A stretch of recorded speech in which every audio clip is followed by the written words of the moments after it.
गएको कार्तिक 23 गते पञ्चायती संविधानको अन्त्य भएको छ र प्रजातान्त्रिक संविधानको घोषणा भएको छ। त्यसैता मुलुकको राजनीतिक स्थितिमा नयाँ चहलपहल, नयाँ अध्याय, नयाँ परिवेश सुरु भएको छ। यस प्रसंगमा हाम्रो पार्टीले देशका विभिन्न भागमा जनसभाहरू आयोजित गर्दै जनतासँग साक्षात्कार गर्दै आफ्ना विचारहरू पुर्याउने, पार्टीलाई परिचित गराउने र हाम्रो पार्टीका देशका अरू राजनीतिक शक्तिको सम्बन्धमा के विचार र धारणाहरू रहेका छन्, मुलुकमा यसबेला विद्यमान समस्याहरूको बारेमा हाम्रो पार्टी के सोचिरहेको छ, त्यो कुराहरू बताउन हामी निस्केका छौं।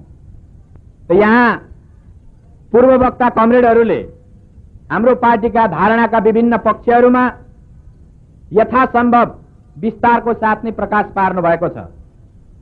मलाई के लागेको छ भने मैले पार्टीका वर्तमान विचारहरूलाई जो उहाँहरूले प्रस्तुत गर्नुभएको छ तिनीहरू समेत केही श्रृङ्खलाबद्ध ढङ्गले सूत्रवत रूपमा अघि सारे भने पनि सायद हाम्रो पार्टीको धारणा पर्याप्त रूपमा प्रस्तुत हुनेछ।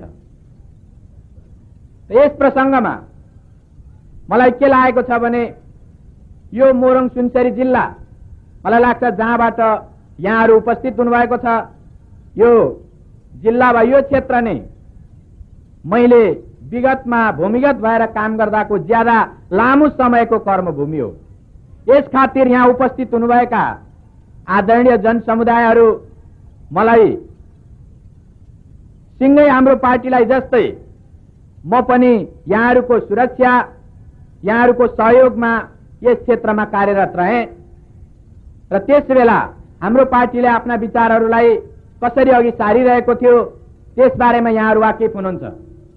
र आजको परिवर्तित स्थितिमा पहिलोचोटि यो खुला मञ्चमा उपस्थित भएर यहाँहरूसँग भेटघाट गर्न पाउँदा मलाई जुन खुसी लागेको छ, यो परिवर्तित प्रसंगलाई ख्याल गर्दै आन्दोलनको इतिहासका केही संक्षिप्त प्रसंगहरू र यो परिवर्तनका केही निश्चित विषयहरूको बारेमा यहाँहरूसँग कुरा गरौं जस्तो मलाई लागेको छ।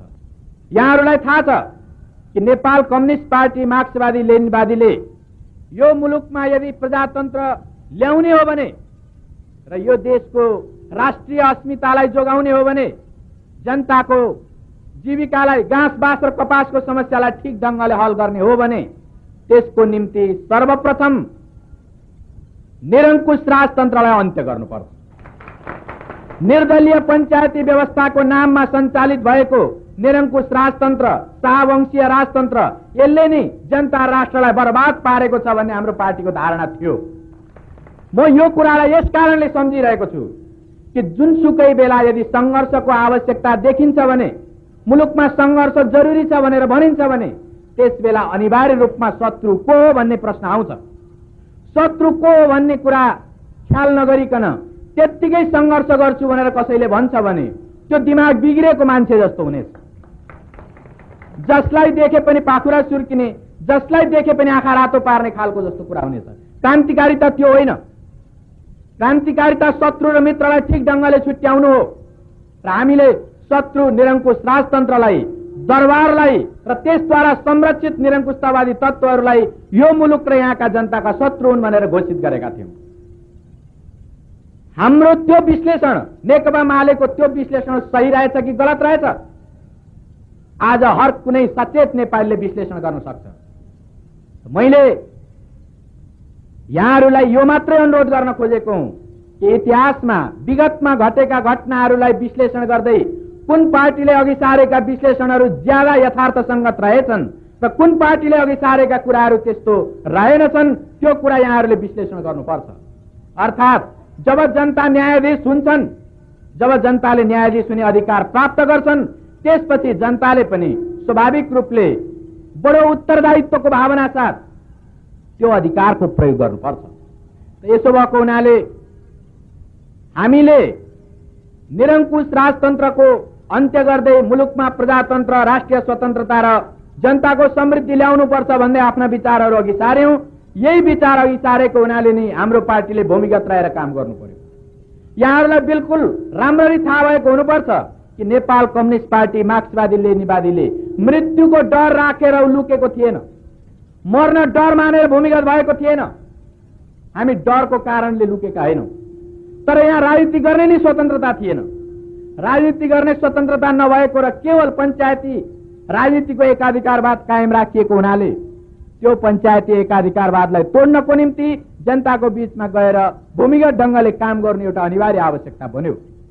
हामीले नौलो जनवादको पक्ष पोषण गर्दा गर्दै, समाजवाद र साम्यवादको पक्ष पोषण गर्दा गर्दै, मार्क्सवाद लेनिनवादको मार्गदर्शनलाई पछ्याउँछौँ भनेर भन्दा भन्दै पनि यदि राजतन्त्रको विरोध नगरेको भए हामीले भूमिगत कार्यशैली अपनाउनु पर्ने थिएन। यस कारणले कि नौलो जनवादका पक्ष लिनेहरू, मार्क्सवाद लेनिनवादलाई मार्गदर्शक ठान्नेहरू, समाजवाद र साम्यवादको अनुसरण गर्छौं भन्नेहरू खुलेर नै काम गरिरहेका थिए र गरिरहेका छन्।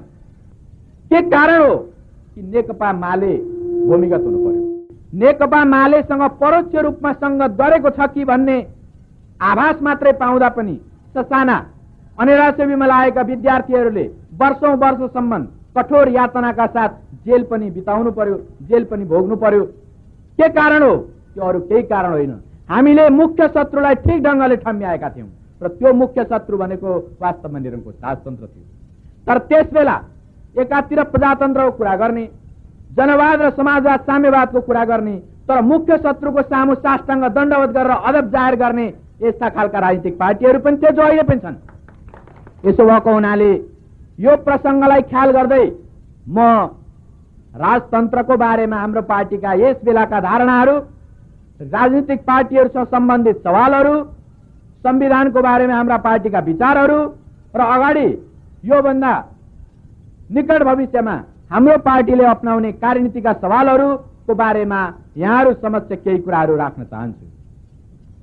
राजाले दिएको प्रजातन्त्रले 30 वर्षमा मुलुकलाई बर्बाद पार्यो। जनता 70% भन्दा बढी जनताहरू गरिबीको रेखा मुनि धसिए। मुलुक साम्राज्यवाद, एकाधिकार, पुँजीवादको गुलाम भयो र अनेकौं विकृतिहरूको अखाडा बन्यो। यस ढङ्गले राजाले दिएको पञ्चायती प्रजातन्त्रले वास्तवमा मुलुकलाई सर्वनाश पारेको छ। जनताले यो पञ्चायती प्रजातन्त्रले हाम्रो मुलुक उँभो लागेन, त्यसो हुँदा यसलाई हटाउनु पर्यो र जनताको प्रजातान्त्रिक अधिकार दिनु पर्यो भनेर जब आन्दोलनमा जनता उत्रे त्यसबेला राजाले के गरे?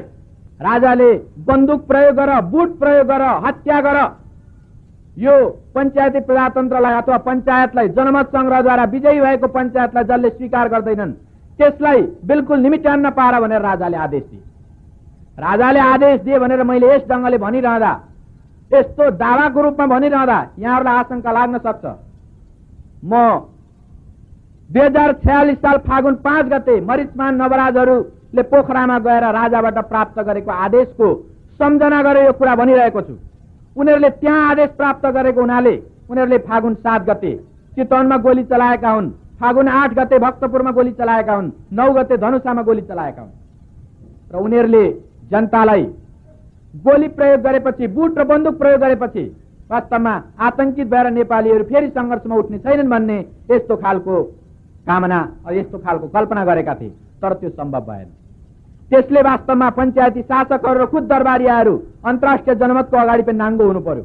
त्यसपछि उनीहरूले फागुन 12 गते फेरि पोखरामै बसेर सरसल्लाह गरे। यसको के प्रतिक्रिया भयो त? दर्जनौं मान्छेहरू मार्नुको के प्रतिक्रिया भयो? जनता डराए? जनता त डराएको बुझिँदैन। अन्तर्राष्ट्रिय समर्थन बढ्यो, त्यो पनि बढेको छैन। त्यसो हुँदाखेरि अब यस ढङ्गले पार लागेन। उनीहरूले त्यसपछि के तय गरे भने बेसरी हच्काउ, आतंकित खुब पार, धेरैभन्दा धेरै मान्छेहरूलाई एरेस्ट गर, पक्राउ गर र कठोर यातनाका साथ जेलमा कोच, कस्टडीहरूमा राख, तर मारी चाहिँ नहाल। बीचमा उनीहरूले यस्तो खालको नीति लिए। त्यसपछि यहाँ के भयो? यहाँहरू थुप्रै त्यसमा अवगत हुनुहोला। म धेर जसो उपत्यकाको बारेमा जान्दछु। उपत्यकामा फागुन महिनामा, काठमाडौँको त्यस्तो जाडोमा फागुन महिनामा सिमेन्टेड कुनै कोठाभित्र पानी पोखेर, त्यो पानी पनि गतिलो पानी होइन, फोहोर नालीको पानी पोखेर अनि वरिष्ठभन्दा वरिष्ठतम बुद्धिजीवीहरूलाई समेत पक्राउ गरेर त्यहाँ आधा जिउ डुब्ने गरी त्यस्तो फोहोर पानीमा राखेर कठोर यातना दिने तरिका अपनाए। र उनीहरूले फागुन 12 गते सल्लाह गरे पछाडि अर्को पनि एउटा षड्यन्त्र सुरु गरेका थिए कि यो आन्दोलन फागुन 7 र 8 गते त नेपाली कांग्रेसले आह्वान गरेको, यो त प्रजातन्त्रवादी हो, यो त ठिकै छ, जो भइसकेका छ। तर यो 14 र 19 कार्यक्रम चाहिँ उग्रवादी कम्युनिस्टहरूले गरेको। त्यसभन्दा उग्रवादी कम्युनिस्टहरूले आयोजना गरेको कार्यक्रममा प्रजातन्त्रवादीले लाग्न सुहाउँदैन, यो ढङ्गले उनीहरूले मिडियाहरूबाट प्रचार गरे। र उनीहरूको चाहना के थियो भने नेपाली कांग्रेस र कम्युनिस्टहरूलाई अलग अलग बनाऊ र दमन गरौँ। तर धन्यवाद नेपाली कांग्रेसका नेताहरूलाई, उनीहरू त्यस बेला भड्किएनन् र उनीहरू 14 र 19 कार्यक्रममा साँच्चै हार्दिक भावनाका साथ शरीक भए। त म नेपाली कांग्रेसको त्यस बेलाको त्यो विवेकलाई प्रशंसा र धन्यवाद भाव व्यक्त गर्दछु। यस ढङ्गले जब उनीहरूको त्यो दोस्रो तरिका हत्या नगरिहाल्ने तर व्यापक रूपले दमन धरपकड गरेर कठोर यातना दिएर जनतालाई तहलाउने जुन सल्लाह गरेका थिए त्यसले पनि पार लागेन। र त्यसपछि कार्यक्रमहरू अगाडि बढ्दै गए र तेस्रो कार्यक्रम अगाडि आउँदा चैत्रको तेस्रो हप्तामा पुग्दा जति हत्या भएको थियो, जति यातना र दमन भएको थियो, त्यो यातना र दमनबाट प्रभावित भएका जनसमुदायले मुलुकको राजनीति कहाँ केन्द्रित छ, संघर्षलाई कहाँ केन्द्रित गर्नुपर्छ भन्ने कुरा आफै विश्लेषण गर्न थाले। र चैत्रको तेस्रो हप्तादेखि देशका विभिन्न भागमा राजा वीरेन्द्र, देश छोड, राजतन्त्र मुर्दाबाद, गणतन्त्र जिन्दाबाद जस्ता नाराहरू तल मोफसलका विभिन्न ठाउँहरूमा र राजधानीका विभिन्न शहरहरूमा पनि त्यो ढङ्गले नारा लाग्न थाल्यो, जसको बारेमा यहाँहरू राम्ररी नै पत्र पत्रिकाहरूबाट र खुद त्यसमा तिनीहरूबाट पनि अहिले अवगत भइसकेको हुनुहुन्छ। मैले यो चर्चा यस कारण गर्न खोजेको हुँ कि वास्तवमा संयुक्त वाम मोर्चा र नेपाली कांग्रेसले त्यो नारा दिएकै थिएन, दिन चाहेकै थिएन। फेरि पनि त्यस्तो नारा कसरी लाग्यो त आन्दोलन?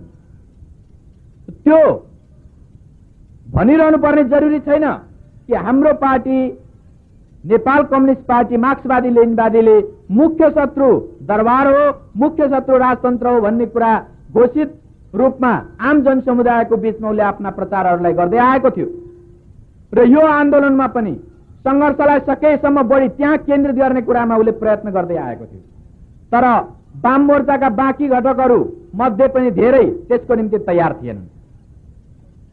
म त्यस बेलाको एउटा घटना यहाँहरूलाई भनौँ कि यही विराटनगरमा कुकुर, गधा र साँडेहरूमा विभिन्न खालका पोस्टरहरू दरबारियाहरूले गरेका अत्याचारको विरोध गर्दै कार्टुन बनाउँदै पोस्टरहरू टाँसिएका थिए अरे।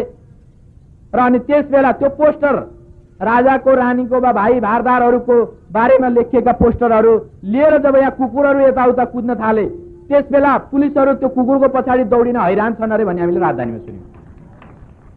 बडा नयाँ प्रयोग, हामी त काफी खुसी भयौँ।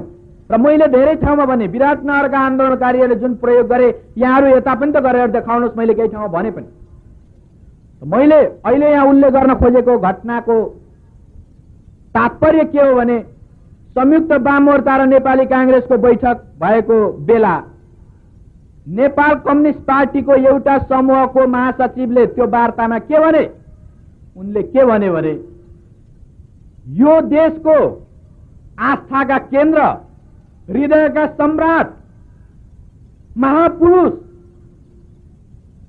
जस्तो एउटा राजा रानीको बारेमा विभिन्न खालका गलत कार्टुन सार्टुन त्यस्तो ढङ्गले लेख्दै कुकुर जस्तो तुच्छ जनावरको ज्यानमा पोस्टर टाँसेर विराटनगरमा घुमाइँदैछ अरे। यो आन्दोलन उग्रवादी हुन थाल्यो, यो आन्दोलनले बाटो बिराउन थाल्यो, हामीले यसको व्यापक रूपले भर्त्सना गर्नुपर्छ, निन्दा गर्नुपर्छ, यस्तो हामी सहेर बस्न सक्दैनौँ भनेर ती महासचिवले नेपाली कांग्रेसको सामु प्रस्ताव राखे। त्यो को होला? अरू कोही होइन, त्यो कृष्णराज वर्मा हुन्। हाम्रो शिर लाजले निहुर्यो कि एउटा वाम मोर्चाको घटकको एउटा नेताले नेपाली कांग्रेसका सामु गएर दरबारियाहरू जसले 30 वर्ष मुलुकमाथि अत्याचार गरेर आएका छन्, जनताको रगत चुसेर आएका छन् र मुलुकलाई एउटा अत्यन्त दर्दनाक अवस्थामा पुर्याएका छन्, त्यस्ता बदमाशहरूको बारेमा यदि कहीँका आन्दोलनकारी जनताहरूले त्यो खालको प्रतिक्रिया व्यक्त गरे त के बिगारे? तर एउटा वामपन्थीको प्रतिनिधि भएर वार्ता गर्न गएका उनले जबकि हामीसँग कुरा उठाएका कांग्रेसमा गएर कुरा उठाए। तर संजोगको कुरा हो कि त्यस बेला त्यो कांग्रेस वार्ता गर्ने कांग्रेस पनि जगन्नाथ आचार्य थिए भक्तपुरका, तिनले राम्रै कुरा गरे। त्यसो हुँदाखेरि यो सबै जनताले गरेको आन्दोलनको विरोध गर्दै हिँड्ने काम हाम्रो होइन भनेर उनले भनेपछि बल्ल तिनी मरिच जस्तो चाउरिएर बसे। त भन्नाले हामीले वाम मोर्चाका अनेकौं प्रचार सामग्रीहरू तयार गर्दाखेरि पनि जुन हाम्रो हात भएर गुज्रिन्थ्यो त्यसमा हामीले कमसेकम सोझै दरबारीहरूको बारेमा, सोझै राजतन्त्रको बारेमा, सोझै राजाको भूमिकाको बारेमा यदि लेख्न सक्दैनौं भने पनि प्रतीकात्मक ढंगले त लेखौं। कमसेकम निरंकुश तन्त्रले बर्बाद गर्यो त भनौं, तानाशाहहरूले बदमाश गरे त भनौं, तर त्यसलाई बर्मा मानन्दरबा यस्ता खाले वाम मोर्चाभित्रका दक्षिणमा दाहिने साइडमा रहेका घटकहरू जहिले पनि चस्मा लगाएर हेरिरहन्थे कहीं यहाँ मालेले निरंकुश तन्त्र त घुसाएको छैन, कहीं यहाँ उसले तानाशाहले बदमाश गर्यो भनेर त घुसाएको छैन, यस ढंगको उनीहरू कोसिस गरिरहन्थे। त मैले यति मात्रै भन्न खोजेको हुँ, चाहे नेपाली कांग्रेसको कुरा गर्नुहोस् या वाम मोर्चाभित्रका विभिन्न घटकहरूको कुरा गर्नुहोस्, उनीहरूले न अगाडि न आन्दोलनको बेला कहिल्यै पनि मुख्य शत्रुमाथि प्रहार केन्द्रित गर्ने कुरा गर्न सकेनन्। त्यस्तो गर्न चाहनेहरूलाई पनि रोके र यस ढंगले वास्तवमा वाम मोर्चाले संघर्षको जुन खालको तापमान माथि बढिरहेको थियो त्यो ढंगले उसले राजनीतिलाई अपग्रेड गर्न सकेन, उसले नाराहरूलाई माथि ल्याउन सकेन। तर पनि हामी भित्रबाट त्यो कोसिस गरिरहेका थियौं। र मैले प्रसंग यहाँ जोड्न खोजेको हुँ कि चैत्रको तेस्रो हप्तामा पुग्न साथ जनताहरूले सडकमा उत्रिएर राजतन्त्र मुर्दाबादको नारा लगाए। त्यो सडकमा उत्रिनेहरू म दावा गर्दिन मात्रै होइन, म स्पष्ट भन्न चाहन्छु ती सब मालेका सहयोगी समर्थक मात्रै थिएनन्, अनि त्यो चौथो महाधिवेशनका सहयोगी समर्थक मात्रै पनि थिएनन्। ती वास्तवमा कुनै पनि राजनीतिक पार्टीको संगतमा नआइसकेका व्यवसायीहरू पनि थिए। मैले देखेँ डाक्टरहरूलाई, इन्जिनियरहरूलाई, विभिन्न कार्यालयका हाकिमहरूलाई र त्यस्तै मजदुर किसानहरू, अरू जनसाधारण त छँदै थिए। यस ढंगले के बुद्धिजीवी, के साधारण जनता, के व्यापारी, के व्यवसायी सबैले सडकमा उत्रिएर भने राजतन्त्र मुर्दाबाद। त्यो भइसकेपछि मात्रै बल्ल राजाको कानमा अलिकति बतास लाग्यो। त यो जहाँसुकैका पनि प्रतिक्रियावादीहरूको चाल यस्तै हुँदो रहेछ। एउटा ल्युसिनको कथा म सम्झन्छु। चिनिया प्रतिक्रियावादीहरूको बारेमा चर्चा गर्दै ल्युसिन लेख्नुहुन्छ कि चीनमा एउटा यस्तो परम्परावाद छ कि अस्वस्थकर खालका एकदम गुमसुम र अँध्यारा घरहरू बनाइएका छन्। एउटा पाल खोलौँ न, एउटा झ्याल बनाउन भनौँ भने कोही तयार हुँदैन। यो पाल खोल्नु हुँदैन, झ्याल बनाउनु हुँदैन, किनभने हाम्रा पुर्खाहरू यस्तैमा बस्दै आएका छन्। तर जब कुनै सुरोले निस्केर जब मार्तल उठाउँछ, यो थोत्रो घर म भत्काइदिन्छु, अस्वस्थ घर भत्काइदिन्छु र बडो झ्यालदार शानदार खालको हावादार खालको म नयाँ महल बनाउँछु भनेर जब मार्तल उठाउँछ, त्यसबेला अनि परम्परावादीहरू भन्छन्, प्रतिगामीहरू भन्छन् होइन, एउटा झ्याल हाल्दा काम चल्दैन र। त्यही कुरा हो, जब जनताले राजालाई प्रजातन्त्र चाहियो, हामीलाई अधिकार चाहियो भनेर आवाज उठाए, राजाले भने यो पञ्चायती प्रजातन्त्र त जनमत संग्रहद्वारा प्रमाणित हो, यो त हुन्छ। राजाले यस्तै वक्तव्य दिएका थिए, यस्तै घोषणा गरेका थिए। जब जनताले उत्रेर राजतन्त्र मुर्दाबाद, फालो यो राजतन्त्रलाई भनेर जब भने अनि राजा भन्न थाले होइन अलिकति प्रजातन्त्र पाएर काम चल्दैन। यस ढंगले मैले यति मात्रै भन्न खोजेको हुँ कि नेकपा मालेले आफ्नो जन्मकालदेखि नै मुलुकको राजनीतिक स्थितिको विश्लेषण गर्दै मुख्य शत्रु को हो भन्ने कुरामा जो किटान गरेको थियो, आजसम्मका आन्दोलनका व्यवहारले सही साबित गरेको छ र सही साबित गरेको छैन भने र यदि ती कुराहरू त्यो मुख्य शत्रु होइन भन्ने कुरा यदि हिजोको इतिहासले प्रमाणित गरेको छ भने कृपया हाम्रो आलोचना गरिदिनु होला। यदि सही साबित गरेको छ भने राजनीति भोटा कति फटालेको छ भन्ने आधारमा राजनीतिको मूल्याङ्कन हुँदैन, निधार कतिको परसम्म गएको छ भन्ने आधारमा राजनीतिको मूल्याङ्कन हुँदैन, उमेर कतिको बितेको छ भन्ने आधारमा राजनीतिको मूल्याङ्कन हुँदैन। मैले यो कुरालाई यस कारणले जोड दिएर भन्न खोजेको हुँ कि नेकपा माले भनेको केटाहरूको पार्टी हो, नेकपा माले भनेको युवाहरूको पार्टी हो। यिनीहरूले जोशका कुरा त गर्न सक्छन् तर होस् भने छैन। जुन खालका कुरा गरिँदैछ, जुन खालका कुरा भनिँदैछ, त्यस खातिर मैले उल्लेख गर्न खोजेको हुँ कि इतिहासको मूल्याङ्कन गरौँ मित्र हो, इतिहासको मूल्याङ्कन गरौँ र सत्य कुन पत्रमा लुकेको रहेछ त्यसलाई बाहिर ल्याउँ। बस यस खातिर मात्रै मैले यहाँहरूलाई भन्न खोजेको। अब नेपाली जनताले लामो समयदेखि र यो 30 वर्ष पनि राजा विष्णुको अवतार हुन् भन्दै त्यस ढङ्गले मान्दै आएका थिए। नेपाली जनताले भन्नाले मैले नेपाली जनताको अचेतनापूर्ण विश्वासमाथि आधारित परम्परावादलाई मैले उल्लेख गर्न खोजेको हुँ। त्यो विष्णुको अवतारले अथवा देवदूतले शासन चलाएको भए पनि 30 वर्षमा शासन मुलुक बर्बाद भयो। यसको कुनै विकल्प छैन। आज कुनै अत्यन्त धर्मभीरु, अत्यन्त धार्मिक र यस बेला पनि राजाको फोटोमा फूलपाती नचढाइकन भात नखाने कुनै पनि भीरु नेपालीले, कुनै पनि डरपोक नेपालीले, कुनै पनि त्यस्तो धार्मिक भावना भएको नेपालीले जसले राजालाई विष्णुकै अवतार मान्छ, त्यसले पनि सायद गएर सोद्धाखेरि भन्ने छ कि यो 30 वर्षमा मुलुक बर्बाद हो। त्यसो हुँदाखेरि अब यो विष्णुको अवतार भनेर ढाँटेर बसेका मान्छेहरूको कुरै छोड्यौं, साँच्चै सुदर्शन चक्र लिएर विष्णु नि छन् भने उत्रिएर आएर नेपालमा शासन गरेको भए पनि त्यस्ता खालका देवताको शासन जो यो दुर्दशा गर्ने शासन हो, त्यसको निम्ति नेपाली जनता तयार थिएन। यसो भएको हुनाले मैले के भन्न खोजेको हुँ भने जुन निरङ्कुशतालाई कायम राख्दै, जुन खालको एउटा तानाशाहीलाई कायम राख्दै, जनतालाई हत्या गर्दै पञ्चायतलाई कायम राख्नको निम्ति राजाले 1 महिनामा 6 पटक घोषणा गर्नु पर्यो, त्यसले नि साबित गर्यो कि जति हामी पञ्चायतमाथि प्रहार गर्दै जान्थ्यौं त्यति नै राजालाई चोट पर्दै जान्थ्यो। र यसरी यो विगतको आन्दोलनमा चैत्र 26 गतेसम्मको एक ढङ्गको एउटा चरण अगाडि बढ्यो कि त्यो चरण सडकको आन्दोलन प्रमुख थियो। प्रमुख रूपमा सडकमा उत्रिएर अथवा सम्पूर्ण रूपमा सडकमा उत्रिएर जनताले आन्दोलन गरे, थुप्रै शहादत वरण गर्नु पर्यो, हजारौं जनताले हताहत हुनु पर्यो र त्यसद्वारा बल्ल राजा वार्तामा आउनको निम्ति मजबुरी गरे। अब त्यस यता बिस्तारै राजाले करवट लिन खोजिरहेका छन्। त्यस यता बिस्तारै परिस्थितिमा मुख्य शत्रुको सम्बन्धमा पनि फेरबदल आउन सक्ने सम्भावना भइरहेको छ। त्यसो हुँदाखेरि म यहाँ जोड दिएर र बहुतै सुस्पष्टताका साथ राख्न चाहन्छु कि हामीले राजाको विरोध ऐतिहासिक कारणले मात्रै गरेको होइन, भन्नाले त्यो दासकालीन समाजको उपज हो भनेर मात्रै गरेको होइन, मार्क्सवादी लेनिनवादीहरूले राजतन्त्रलाई त कहाँ मान्छन् र भन्ने सिद्धान्तको कारणले मात्रै गरेको होइन। हामीले गरेको राजाले एक्लै सिङ्गो नेपाली जनता र राष्ट्रको हालिमुहाली सञ्चालन गर्ने, हालिमुहाली आफ्नो हातमा लिने कुरा गरेर मुलुकलाई बर्बाद पारे, यस खातिर विरोध गरेको। जब यो परिस्थितिमा फेरबदल आउँछ, यो परिस्थितिमा फेरबदल आउने बित्तिकै हाम्रा राजनीतिक मान्यतामा पनि फेरबदल हुनेछ। यो कुनै डराएर भन्नुपर्ने केही जरुरी छैन। जस्तो आज नेकपा माले राजावादी हुँदैछ कि, नेकपा माले दक्षिणपन्थी हुँदैछ कि, यो संशोधनवादी हुँदैछ कि भनेर जनतामा पनि शुभेच्छुकहरूमा पनि चिन्ता छ। अनि केही यो देब्रे पोखामा बसेका मित्रहरू छन्, उनीहरू त्यहाँबाट तीर चलाइरहन्छन् बेला बेलामा, उनीहरू पनि भनिरहेका छन्। त्यसबाहेक यो दाहिनेतिर बसेकाहरूले अझै भनिरहेका छन् कि होइन, मालेले एकातिर राजतन्त्रलाई मानिसक्यो तर बाहिर भन्दैछ कि मान्या छैन, त्यसमा अझै पनि यो ठिक भएन।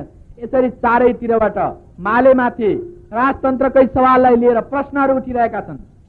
त्यसो हुँदाखेरि हाम्रो पार्टीको धारणालाई यहाँहरू समक्ष म बहुतै स्पष्टताका साथ राख्न चाहन्छु कि यदि राजाको हातबाट सम्पूर्ण हालिमुहाली जनताको हातमा आयो भने राजा मुख्य शत्रु रहने छैनन्, राजा मूल शत्रु भनेर हामी भन्ने छैनौं। यो बहुतै सुस्पष्ट कुरा हो। चित्त बुझ्दैन भने फेरि छलफल गरौँ। अब जबसम्म हिजोको इतिहासको विश्लेषणको प्रसंग आउँछ, त्यस बेला मुलुकलाई बर्बाद गर्ने अर्थात हिजोको जवाबदेही को माथि जान्छ? मरिचमान माथि, कीर्तिनिधि विष्टमाथि, लोकेन्द्र बहादुर चन्दमाथि अर्थात सूर्यबहादुर थापामाथि कि नगेन्द्र प्रसाद रिजालमाथि? को माथि जान्छ? पञ्चायतका प्रधानमन्त्री त यिनै हुन्। वास्तवमा यिनीहरू गोठाला मात्रै हुन्। तिनीहरूको त्योभन्दा बढ्ता न बुद्धि थियो न त्योभन्दा बढ्ता यिनीहरूले गरे। राजाको अगाडि छाता उडाउने, चम्मर हल्लाउने, हुक्का र चिलिम भर्ने काम बाहेक तिनीहरूले केही पनि गरेन।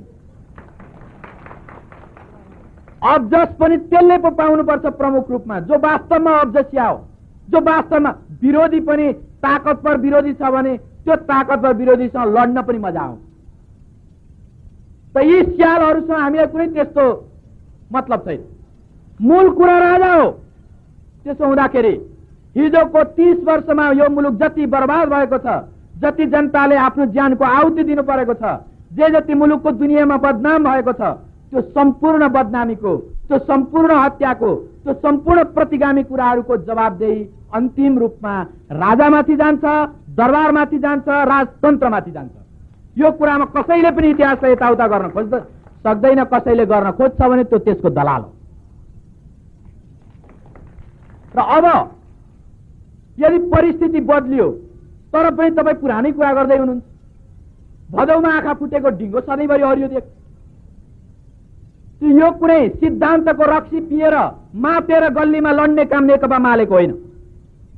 मैले के भनेको, यो कुरा मैले के भनेको भने सिद्धान्तका कुनै सूत्रहरूलाई कण्ठस्थ गरेर विद्यमान यथार्थलाई विश्लेषण नगरिकन त्यत्तिकै चर्को कुरा गर्ने र शुद्धतावादको नारा लाउनेहरू ती व्यर्थका क्रान्तिकारी हुन्, अनर्थका क्रान्तिकारी हुन्, तिनीहरूले केही पनि गर्न सक्दैन।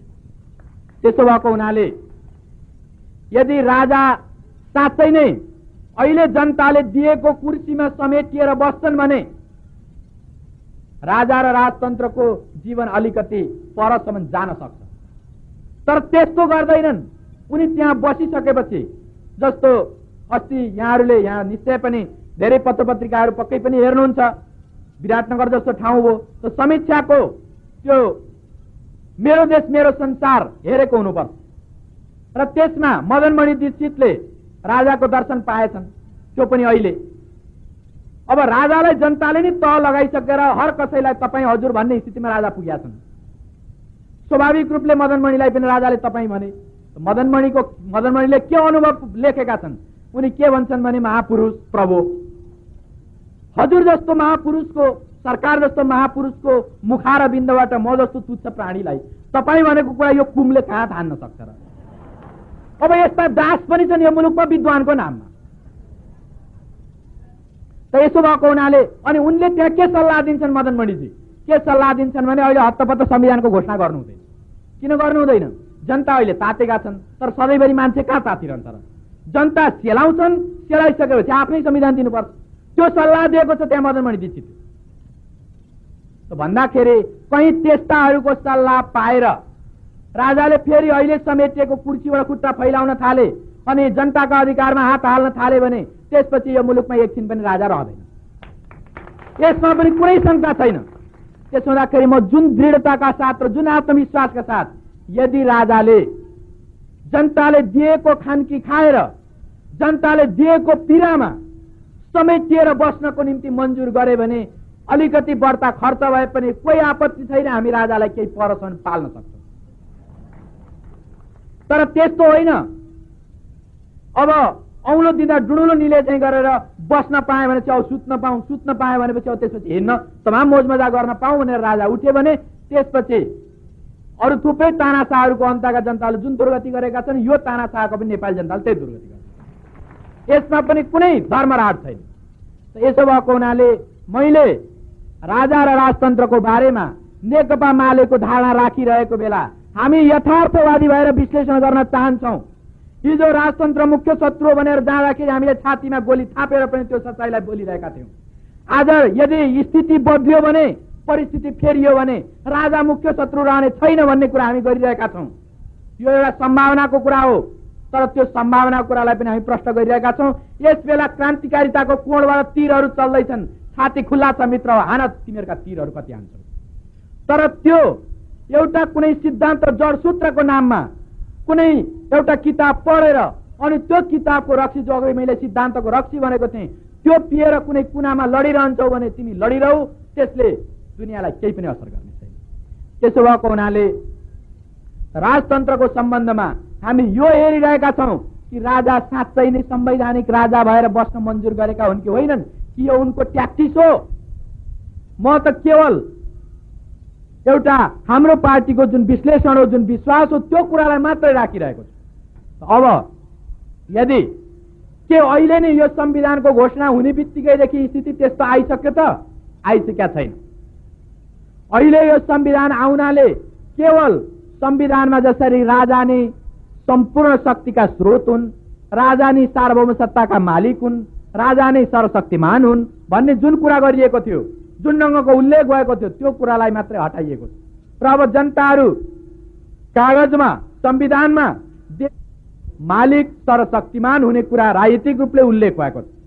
तर अहिले पनि यो ब्युरोक्रेसी त छँदैछ त, अहिले पनि यो शाही सेना त छँदैछ त, अहिले पनि यो तमाम अरू जुन राजकीय निकायहरू हुन् तिनीहरू त छँदैछन् त। यी राजकीय निकाय राजतन्त्रको शिक्षा दीक्षा पाएर प्रशिक्षित गरिएका जुन अङ्गहरू हुन् तिनीहरू अहिले पनि वास्तवमा हिजोकै जस्तो निरङ्कुश राजतन्त्र आए हुन्थ्यो भन्ने कोसिस उनीहरू गरिरहेका छन्। यसो भएको हुनाले यो क्षेत्रलाई हामीले प्रजातान्त्रिकरण गर्नु छ, निरङ्कुशतावादलाई पुरै ध्वस्त गर्नु छ। र जबसम्म निरङ्कुशतावादलाई पुरै ध्वस्त गरिँदैन, प्रतिगामी र पुनरुत्थानवादी शक्तिहरूलाई पुरै ध्वस्त गरिँदैन, तबसम्म अब राजतन्त्र मुख्य शत्रुबाट हटिसक्यो भनेर भन्न सकिँदैन। त्यो त सम्भावना देखा परेको छ। त्यसो हुँदाखेरि यो कुरालाई पनि हामीले बहुतै सुस्पष्ट ढङ्गले राखिरहेका छौँ। अब जस्तो संविधानको प्रसङ्ग मैले उठाएँ,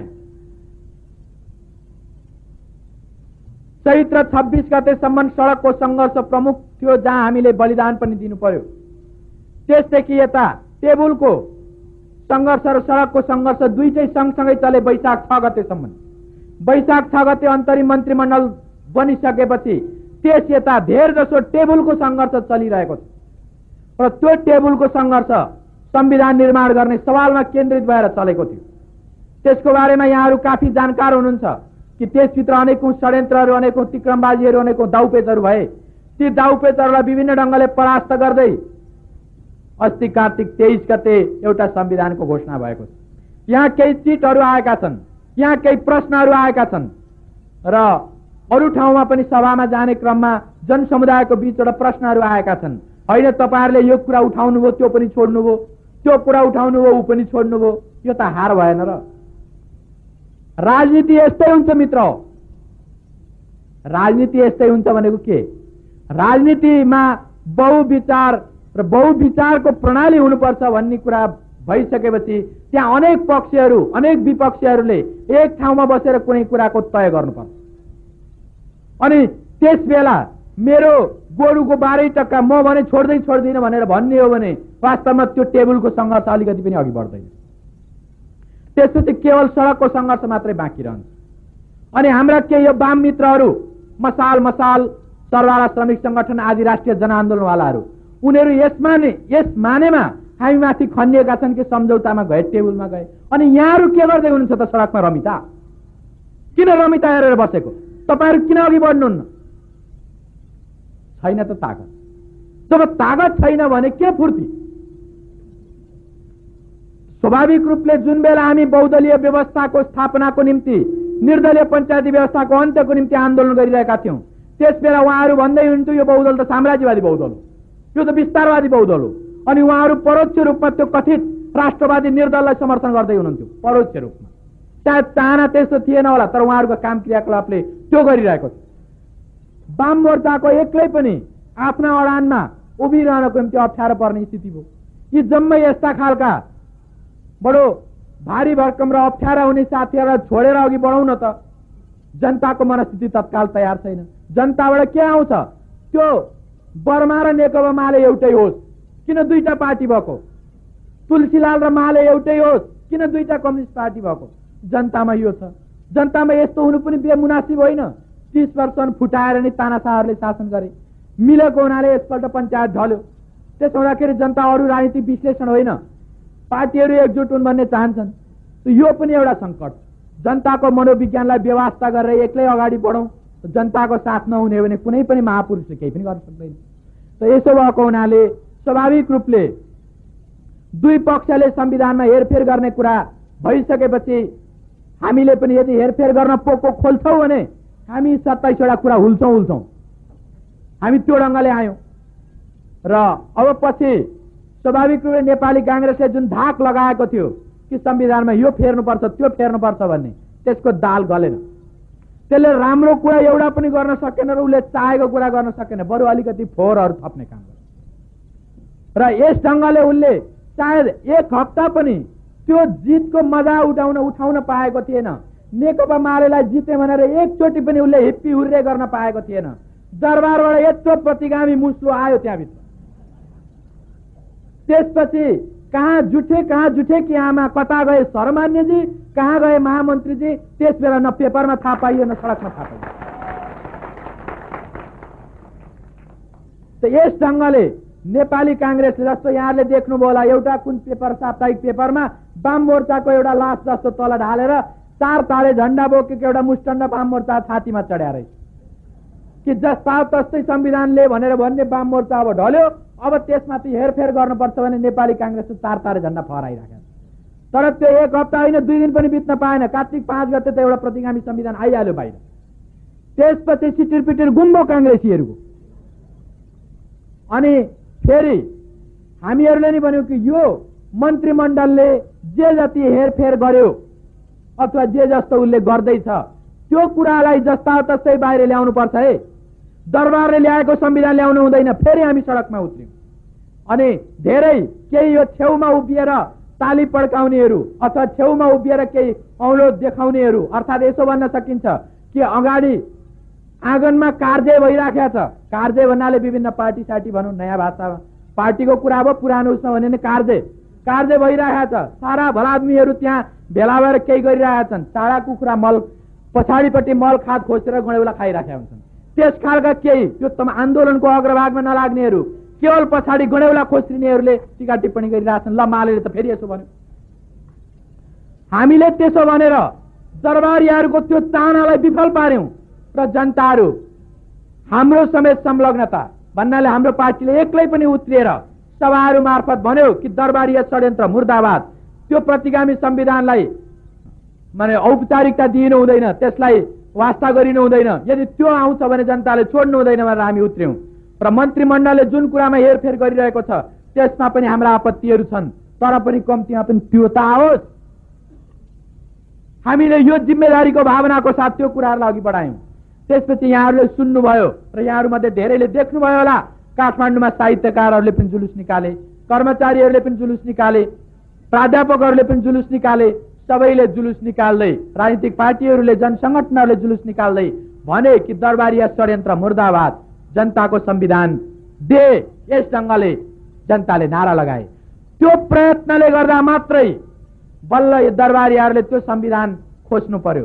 यसमा शरमान्यजीको कुनै हात मात्रै होइन, शरमान्यजीको छायासम्म पनि छैन, उहाँको कुनै योगदान छैन। अनि महामन्त्रीजीको त कुरै छोडिदिउँ भने नेपाली कांग्रेसले के दावा गर्छ कि त्यो 5 गतेको प्रतिगामी संविधान, दरबारले पठाएको संविधानलाई खारिज गर्नको निम्ति कसले भूमिका खेल्यो? त्यो विभिन्न प्रोफेसनल व्यक्तिहरूले, त्यस्ता खालका जनसंगठनहरूले र कम्युनिस्ट पार्टीले त्यो भूमिका खेलेको छ, नेपाली कांग्रेसले होइन।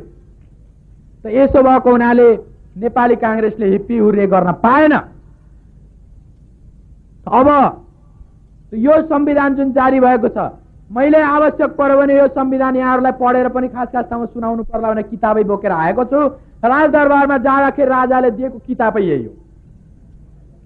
अब यो थुप्रै पेपरहरूमा आइसकेका छ, यहाँहरूले पनि हेरिसक्नु भएको छ। त्यसमा यसैबाट प्रमाण दिनुपर्ने केही जरुरी छैन। यो संविधानको बारेमा हामीले आलोचनात्मक समर्थन गरेका छौँ। त समर्थनको कुरामा अघि पनि हाम्रा केही कमेन्टरहरूले भनिसक्नुभयो। सार्वभौम सत्ताको कुरा त्यो आएकै थिएन अहिलेसम्म नेपाली जनताको हातमा। अहिले यो संविधानले सार्वभौम सत्ता जनतामा रहनेछ भनेर भनेको छ। त्यो कुरा प्रश्न हुँदाहुँदै पनि अहिले मोहन विक्रमजीको अन्तर्वार्ता निस्किएको रहेछ। मैले भर्खर आज मात्र हेरेँ। जब सार्वभौम सत्ता जनतामा निहित रहनेछ भनेर यो संविधानमा लेखिएको छ, यो संविधान पालन गर्नुपर्छ, यो संविधान जनताले उपभोग गर्न पाउनुपर्छ।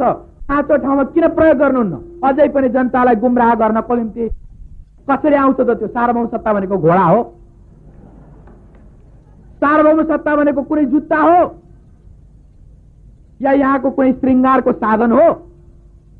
सार्वभौम सत्ता भनेको जनताको हातमा हुने निर्णायक अधिकार हो। त्यो निर्णायक अधिकार जनतामा रहनेछ भन्ने कुरा यो संविधानमा उल्लेख भएको छ।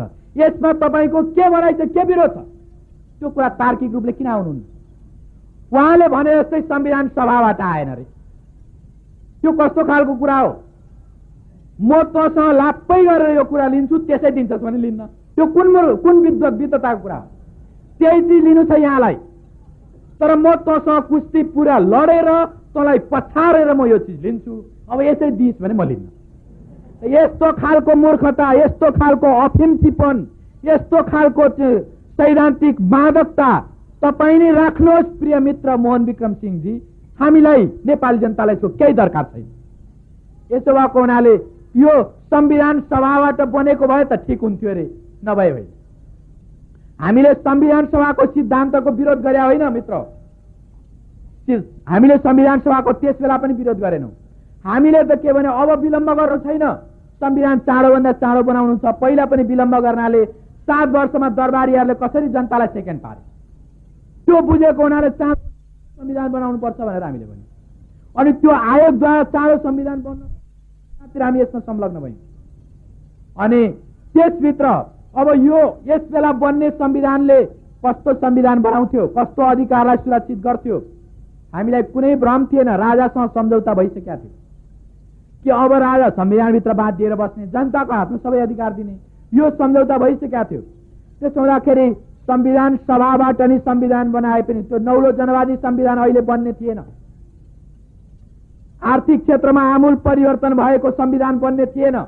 यदि बन्थ्यो भन्ने उहाँहरूलाई सपना त्यस्तो लागेको छ भने त्यो सपना उहाँहरूसँग रहिरहोस्, यथार्थमा त्यो बन्न सक्दैन। रह्यो सवाल जनताको हातमा अधिकार आउँछ कि आउँदैन भन्ने हो भने जनताको हातमा त्यो अधिकार दिनकै निम्ति राजाले सम्झौता गरिसकेका छ। जब भए मियाँ बीबी राजी तब क्या करेगा काजी। जब खुद राजा सार्वभौम सत्ता जनतालाई दिनको निम्ति राजी छन्, फेरि तपाईँ किन पाखुरा सुर्किँदै हुनु, किन तपाईँ आयोगबाट संविधान बनाउने कुरामा किन तपाईँ विरोध गर्दै हुनु। त्यसो हुँदाखेरि यो सार्वभौम सत्ताको सवालमा मैले केही अहिले पनि सार्वभौम सत्ता जनताको हातमा छैन भनेर भन्न खोज्नेहरूले भ्रम जुन फिजाउन खोजेका छन् त्यसलाई खण्डन गर्न खातिर मैले यी केही प्रसङ्गहरू केवल सम्झना गरेको मात्र हो। यहाँहरू नै फैसलाकर्ता हुनुहुन्छ। निश्चय पनि म पनि काफी सशङ्कित छु र हाम्रो पार्टी सशङ्कित छ कि अहिले पनि यो निरङ्कुशतावादको नेतृत्व र त्यसको प्रशिक्षणमा रहेका राजकीय निकायका अन्य अङ्गहरू, सुरक्षा अङ्गहरू, प्रशासनका क्षेत्रका कुराहरू र आर्थिक क्षेत्रमा पनि जसरी उसले नियन्त्रण गरेको छ त्यसलाई प्रयोग गर्दै यो सार्वभौम सत्ता खोज्ने त होइन कहीँ राजाले। यो खतरा छ हेर्नुहोस्। तर यो खतरा छ भने जहाँ खतरा छ प्रहार त्यहाँ गर्नुपर्छ। आउँदै आएको छैन भनेर भन्ने हो भने यो तपाईँले फेरि राजैलाई सुम्पिदिने वा राजैले प्रयोग गर्ने कुरामा तपाईँले छोडिदिनु हुने। एउटा कुरा यो जो ज्यादै महत्त्वपूर्ण कुरा हो। दोस्रो, संविधान बनाउने अधिकार जनताको हातमा आएको छ भन्नाले अब यसमा के भनिएको छ, यो संविधानमा कुनै कुरा हेरफेर गर्नु पर्यो भने संसदको 2/3 बहुमतले हेरफेर गर्नेछ। राजाले यताउता गर्न पाउनेछ भन्ने यसमा लेखेकै छैन। त्यस्तो राजालाई कुनै अधिकार दिएकै छैन भने संविधान बनाउने अधिकार जनताको हातमा आएको छ। जनताका प्रतिनिधिहरूले बनाउने छन्। आजसम्म राजाले जे बोल्यो त्यो कानुन हुन्थ्यो, राजाले जे दियो त्यो संविधान हुन्थ्यो। अब त्यो स्थिति समाप्त भएको छ। यो कुरालाई सकारात्मक ढङ्गले लिने कि नलिने? सकारात्मक ढङ्गले लिनुपर्छ। जसको बारेमा आँखा चिम्लेर आफ्नो कथित क्रान्तिकारी अफिम खुवाउने जो कोसिस गरिरहेका छन् त्यो कोसिसको कुनै अर्थ छैन। र तेस्रो कुरो मौलिक अधिकारको कुरा। मौलिक अधिकार निर्वाध रूपमा लेख्ने, बोल्ने, छाप्ने, सभा संगठन गर्ने, पार्टी खोल्ने, चुन्ने, चुनिने अधिकारहरू जनतालाई प्रदान गरिएको छ र त्यो निर्वाध रूपमा हुनुपर्छ भनेर भनिएको छ। त्यसपछि मानव अधिकारका कुराहरू। त यस्ता केही मूलभूत कुराहरू छन् जसको बारेमा यो संविधानमा अत्यन्त सकारात्मक महत्त्वपूर्ण प्रजातान्त्रिक कुराहरू छन्। यसलाई हाम्रो पार्टीले समर्थन गर्नुपर्छ, हार्दिक समर्थन गर्नुपर्छ। तिनीहरू नै यो संविधानका मूल कुराहरू भएको हुनाले मूल रूपमा यो संविधानलाई समर्थन। अब यो संविधानभित्र केही गलत कुराहरू पनि छन्। अघि पनि चर्चा आयो। गलत कुराहरू भन्दाखेरि एउटा यो हिन्दू अधिराज्य भन्ने बनाएको छ। पहिला के गरेको थियो आयोगले भने यो मुलुकमा हिन्दू राजा रहनेछन् भने। धार्मिक स्वतन्त्रता भएको मुलुकमा राजा हिन्दू हुन चाहन्छन्, हिन्दू धर्म मान्छन् भने मानुन्। यसमा हामीलाई के आपत्ति? हाम्रो के कपाल दुखाइ? हाम्रो केही पनि कपाल दुखाइ थिएन। राजा हिन्दू नै रहन्। तर राज्य पो हिन्दू हुन्छ भनेर उनीहरूले थपे अहिले त्यस्तो बनाए। त यसमा हाम्रो आपत्ति छ।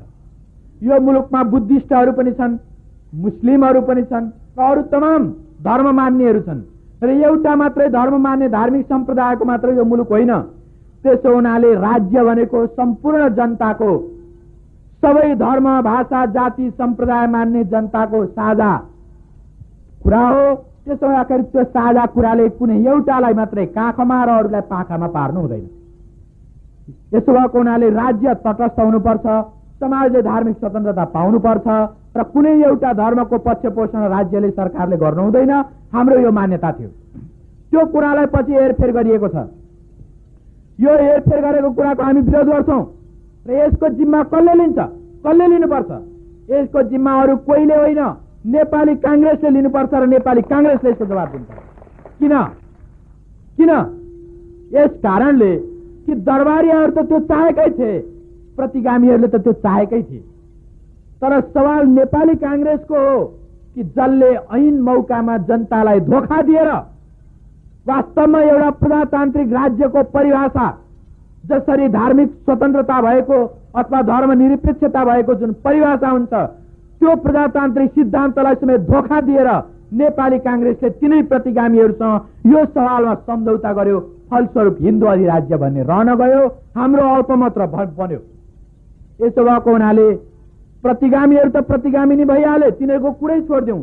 अब नेपाली कांग्रेसले यसको जवाब दिनुपर्छ। यदि नेपाली कांग्रेस त्यस पक्षमा नलागेको भए राज्य धर्मनिरपेक्ष हुने थियो र जम्मै धर्महरू राज्यको नजरमा साझा हुने थिए, समान हुने थिए। यसो भएको हुनाले एउटा यो सवालको हामीले विरोध गरेका छौँ। अर्को जातिहरूको सवालमा, जातिको सवाल, भाषाको सवाल हाम्रो मुलुकमा अनेक ढङ्गले समस्याग्रस्त छ र यो पञ्चायतकै एउटा अवशेष हो, पञ्चायतकै परिणाम हो कि यसले केही खास भाषालाई मात्रै प्रोत्साहित गर्यो, अरू मातृभाषाहरूलाई दमन गर्यो। यसले खास जातिलाई मात्रै उसले प्रोत्साहित गर्यो, खास जातिलाई यसले दमन गर्यो। यस ढङ्गले पञ्चायतले अनेकौं विकृतिहरू, अनेकौं निरङ्कुशता कुराहरू सबै क्षेत्रमा लादेको छ। त्यसले गर्दा आज त्यो ग्राउन्डमा उभिएर केही हिजोका निरङ्कुशतावादीहरू रातारात अहिले जातिको उत्थान गरेर निस्केका छन्। देख्नुहुन्न काजीमान कन्दङबाजीलाई, देख्नुहुन्न खगेन्द्रजङ गुरुङलाई, यस्ता खालका जसले 30 वर्षसम्म कुहिनौसम्म तरमा डुबाएर जसले निरङ्कुशतावादी शासनको लाभ उठाएर चाटे, अब आज रातारात पञ्चायत ढल्ने बित्तिकै भोलिपल्टदेखि एकदम एउटा जातिको उत्थान गर्ने आफू मात्रै एउटा महामानव भएको दाबी गर्दै त्यो ढङ्गले आइरहेका छन्। जे होस्, मैले उनीहरूको त्यो तरिकाको भर्त्सना गर्नु आवश्यक ठानेको छु। तर वास्तवमा यो कसरी हुन सक्यो? यस कारणले हुन सक्यो कि वास्तवमा यहाँ जाति, भाषा, धर्म, संस्कृतिमाथि अन्याय भएको छ र त्यो ग्राउन्ड छ। त्यो ग्राउन्डलाई अथवा त्यो समस्यालाई हल गर्नको निम्ति प्रजातान्त्रिक पार्टीहरूले, क्रान्तिकारी पार्टीहरूले ठिक ढङ्गको नीति लिएर जानुपर्छ। म नीतिको लामो व्याख्यामा जान्न, तर अहिलेको यो प्रसङ्गमा संविधान बनाइरहेको बेला हामीलाई के लाग्यो भने जाति भाषाको उन्नति त हुनुपर्छ, नोकरी, शिक्षा आदि आदिमा पनि विशेष ग्राह्यता त दिनुपर्छ। राजकीय मामिलामा फैसला गर्नको निम्ति पनि विभिन्न जाति जनजातिलाई कसरी सहभागी बनाउने, यसको निम्ति हामीले राष्ट्रिय सभामा केही सिटहरू सुरक्षित राख्नुपर्छ भन्ने कुरा हामीले भन्यौं। त्यो अहिले हटाइयो, त्यो अहिले कांग्रेसले हटाएको छ। अब यो हटाउनाले ती जाति जनजातिका जनताहरूलाई चित्त बुझेको छैन भने हामी त ठान्छौँ अन्याय भएको छ, तर ती जाति जनजातिका जनतालाई पनि अन्याय भएको छ भन्ने लागेको छ भने सवाल सडकमा उठ्नेछ, सवाल मैदानमा उठ्नेछ। मैदानमा उठेको त्यो सवालको जवाब नेपाली कांग्रेसले दिनुपर्छ, हामी दिने छैन। हामी त ती जनतालाई सघाउने छौं, जसरी हामी हिजैदेखि भनिरहेका छौं। यस्तै यो अर्को कुरा भयो। तेस्रो कुरा के भयो भने संविधान बनाइरहेको बेला त्यहाँ एउटा राज परिषद बनाउनु पर्छ भनेर आयो। त्यसमा हाम्रा प्रतिनिधिहरूले विरोध गर्नुभयो कि राज परिषद बनाउनु केही जरुरी छैन, जम्मै संसदले गर्छ। अब राजालाई त्यस्तो कुनै ठाउँ दिनु हुँदैन। गिडगिडाए तिनीहरू। होइन, अब राजालाई साह्रै एक्लो महसुस हुन्छ, एक्लो फिलिङ होला। त्यसो हुँदाखेरि अलिकति मान्छेहरू बस्ने एउटा राज परिषद दिने हो भने केही पाए झै पनि त हुन्छ राजालाई। ल त त्यस्तो छ, राजाको मनै बुझाउनको निम्ति ठिक छ भनिदिउँ हामीले पनि। त्यसपछि एउटा राज परिषद बन्यो। त्यो राज परिषदमा विभिन्न पदाधिकारीहरू, प्रधानमन्त्री, संसदको सभामुख आदि आदि मन्त्रीहरू उनीहरू बस्ने भनेर त्यो तय गरिएको थियो। अनि त्यसले बैठक कहिले गर्ने भन्दाखेरि त्यसले बैठक जम्मा 2टा अवसरमा गर्थ्यो। एउटा राजा मरेपछि, अर्को राजा बौलाएपछि। अब राजा मर्ने र बौलाउने कुरा त त्यो त दिनौ घट्ने घटना भएन। त्यसो हुँदाखेरि बैठक पनि बस्नु परेन, बैठक नबसेपछि भत्ता पनि खर्च गर्नु परेन। यसरी मुलुकमा कुनै पनि अपव्यय भोग्नु नपर्ने एउटा स्थिति बनाएको थियो।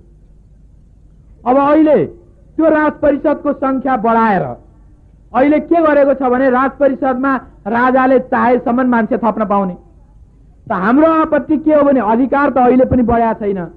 अहिले उनीहरूले के थपेका छन् भने राजाले चाहेको खण्डमा राज परिषदले सल्लाह दिने, राजाले जुन बेला चाहन्छ त्यस बेला बैठक बस्ने भयो।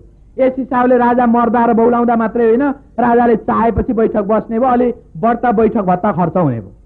एउटा त यो भारी भयो, हामी अनावश्यक ठान्छौँ। दोस्रो, हामीले प्रधानमन्त्री फलानु फलानु विभिन्न अधिकारीहरूलाई राख्ने कुरा गरेको हुनाले अतिरिक्त तलब दिनु पर्दैन थियो।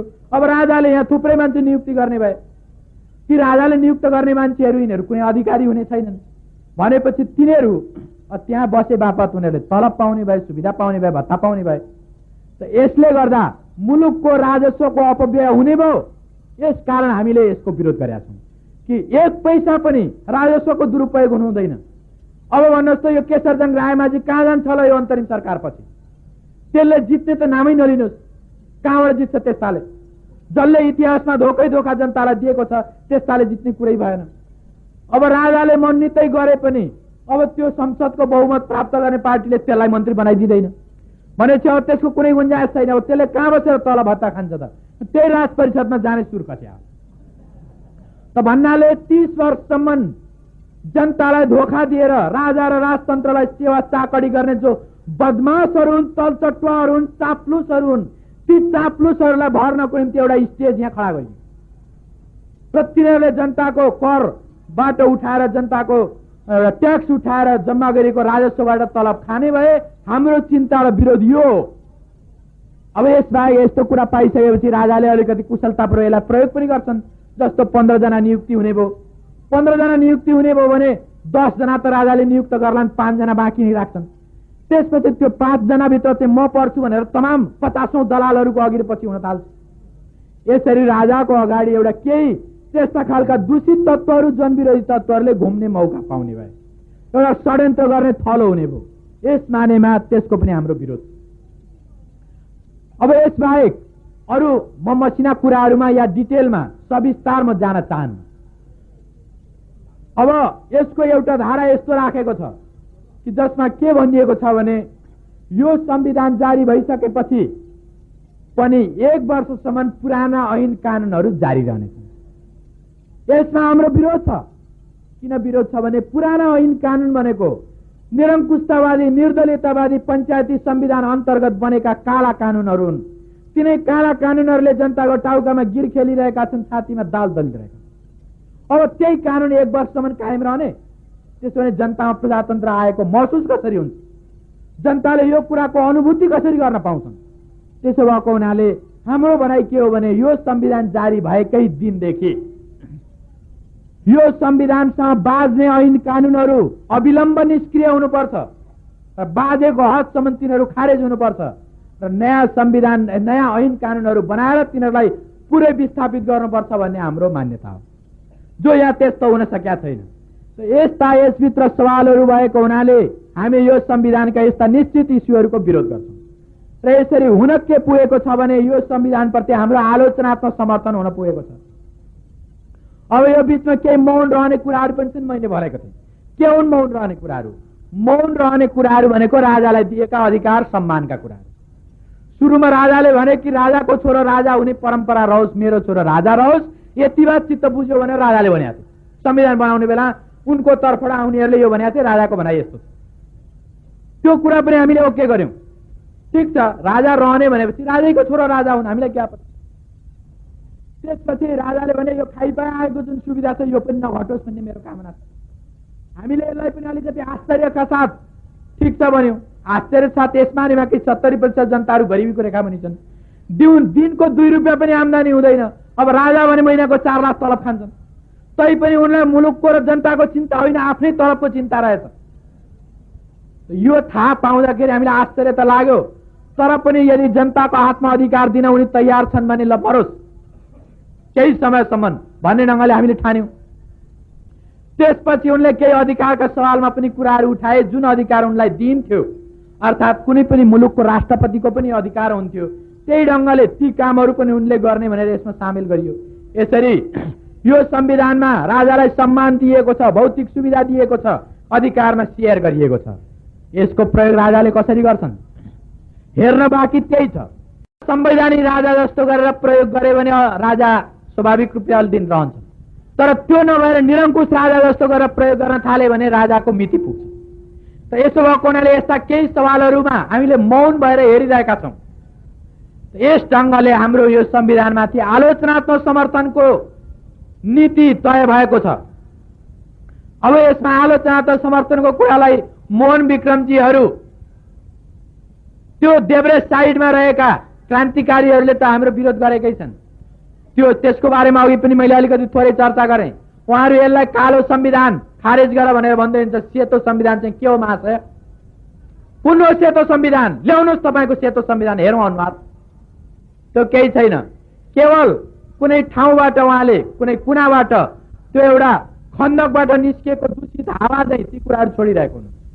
जे होस्, अर्को साइडबाट अब गणेश मानजी भन्दै हुनुहुन्छ अरे कि जसले यो संविधानको विरोध गर्छन्, आलोचनात्मक समर्थन गर्छन्, तिनीहरूलाई सामाजिक बहिष्कार गर्नुपर्छ।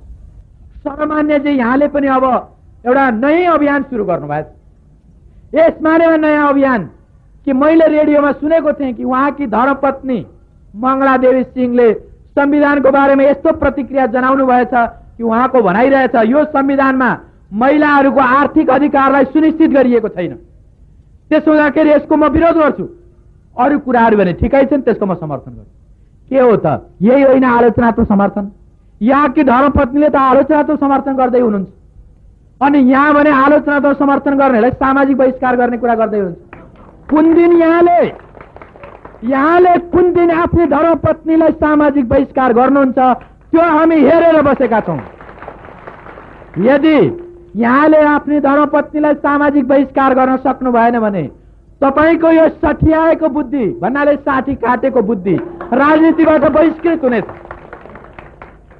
यसो भएको हुनाले वास्तवमा आलोचनात्मक समर्थन गर्नु सैद्धान्तिक हिसाबले यहाँ भएको वास्तविकताको हिसाबले पनि बिल्कुल उचित कुरा हो र यसको पक्षमा यो ठिक छ भन्ने कुराको पक्षमा हामी जहाँसुकै पनि जुनसुकै इजलासमा पनि उभिन र हामी फैसला सुन्नको निम्ति तयार छौँ। अब यसको हामी विरोध कसरी गर्छौँ? यसको विरोध हामी संवैधानिक प्रक्रियाबाट नै विरोध गर्दै अगाडि जाने पक्षमा छौँ। संवैधानिक प्रक्रिया भनेको के? त्यो संवैधानिक प्रक्रिया भनेको संसदबाट यसको हेरफेर गर्न पाइन्छ भनेको हुनाले हामी संसदमा 2/3 बहुमत ल्याएर त्यस ढङ्गले यो संविधानका प्रतिगामी धाराहरूलाई, विरोधी धाराहरूलाई फेर्न चाहन्छौँ। हामी त्यो ढङ्गले जान चाहन्छौँ। यदि त्यस्तो कुरामा कसैले अवरोध खडा गर्यो भने जसरी अवरोध खडा गर्छ हामी त्यसरी नै जुझ्नेछौँ। त अब यहाँहरूलाई दुई शब्द यो प्रसङ्गमा पनि भन्नु जरुरी छ कि संविधानको संशोधनको प्रसङ्गमा नि पहिला जे जनमत संग्रहको कुरा राखियो थियो त्यो गर्न नपाइने। हाम्रो भनाइ के थियो भने राजा र राजतन्त्रलाई जुन दिनसम्म जनताले राख्न चाहन्छन् त्यस दिन त्यो बसोस् र जुन दिन जनताले राख्न चाहँदैन त्यस दिन त्यसले कुम्लो कुट्रो च्यापेर हिँड्नुपर्छ। यस खातिर जनताले जनमत संग्रह गर्न पाउने अधिकार हुनुपर्छ भन्ने हाम्रो भनाइ थियो। अनि नेपाली कांग्रेसको के थियो? कांग्रेसको के थियो भने राजाको दलाली गर्दै जबसम्म घाम जुन रहन्छन् आकाशमा तबसम्म राजा राजतन्त्र शाश्वत रहन्छ यो किटानी गर्न चाहन्थ्यो नेपाली कांग्रेस। तर त्यस्तो भएन। न हामीले भने यस्तो जनताले चाहेमा राजतन्त्रलाई फाल्ने छन् भन्ने संविधानमा त्यो पनि लेखिएन र कांग्रेसले भने चाहिँ घाम जुन रहेसम्म शाश्वत हुन्छ भन्ने पनि लेखिएन। भयो के भने यो संविधानको प्रस्तावना विपरीत नहुने गरी संविधान संशोधन गर्न पाइनेछ भनेर भन्यो। अब प्रस्तावनाको भावना के हो? प्रस्तावनामा के छ भन्दाखेरि जनताको राज्य शक्तिको स्रोत भनेको जनता नै हो। बहुदलीय प्रजातन्त्र, संसदीय प्रणाली, बालिक मताधिकार, स्वतन्त्र न्यायपालिका, आधारभूत मानवाधिकार यी सबै चिजहरू रहनेछन् र संवैधानिक राजतन्त्र पनि रहनेछ। यो कुरा प्रस्तावनामा छ। अब यो कुरालाई मान्ने हो भने यो कुनै हुन त कार्यनीतिको हिसाबले अलिकति गुह्य कुरा हो, अलिकति लुकाउनु पर्ने कुरा हो, तर म यो भरि सभामा यहाँहरूलाई म त्यो गुह्य कुरा पनि अलिकति बताइदिइहालौँ। त्यो के भने राजा रहनेछ भन्ने कुरा मात्रै बाँकी राखेर अरू जम्मै कुरा हामी फाल्दिन चाहन्छौँ।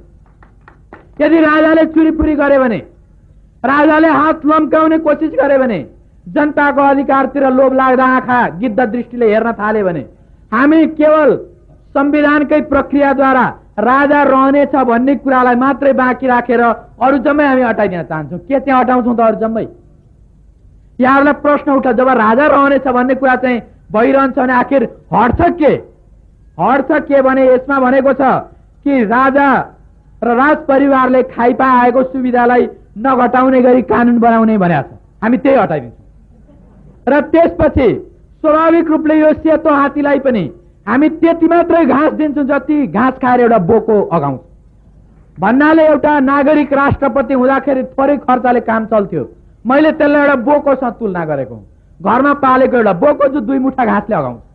अब यो शाही महासामन्ती शैलीमा बाँचेको, जुन अभिजात्य शैलीमा बाँचेको राज परिवार हो, यसलाई अब बाँच्नको निम्ति सुकुमारी त्यहाँका महलकी मैया राजकुमारीहरूलाई बाँच्नको निम्ति, त्यस्ता राजकुमारहरूलाई बाँच्नको निम्ति त्यही ढङ्गको खाइन पाइन दिनु पर्यो, बढ्ता खर्च त हुने नै भयो। त यो सेतो हात्ती पाल्नको निम्ति बढ्ता खर्च गर्नुपर्ने, चुरीफुरी गऱ्यो भने त्यो पनि खोजिदिनु पर्छ। त्यस्तै यसमा अरू जे कुराहरू छन् ती थुप्रै कुराहरू खोसिने छन् र यो संविधानकै माध्यमबाट यसैको कुराहरूबाट खोसिने छन्।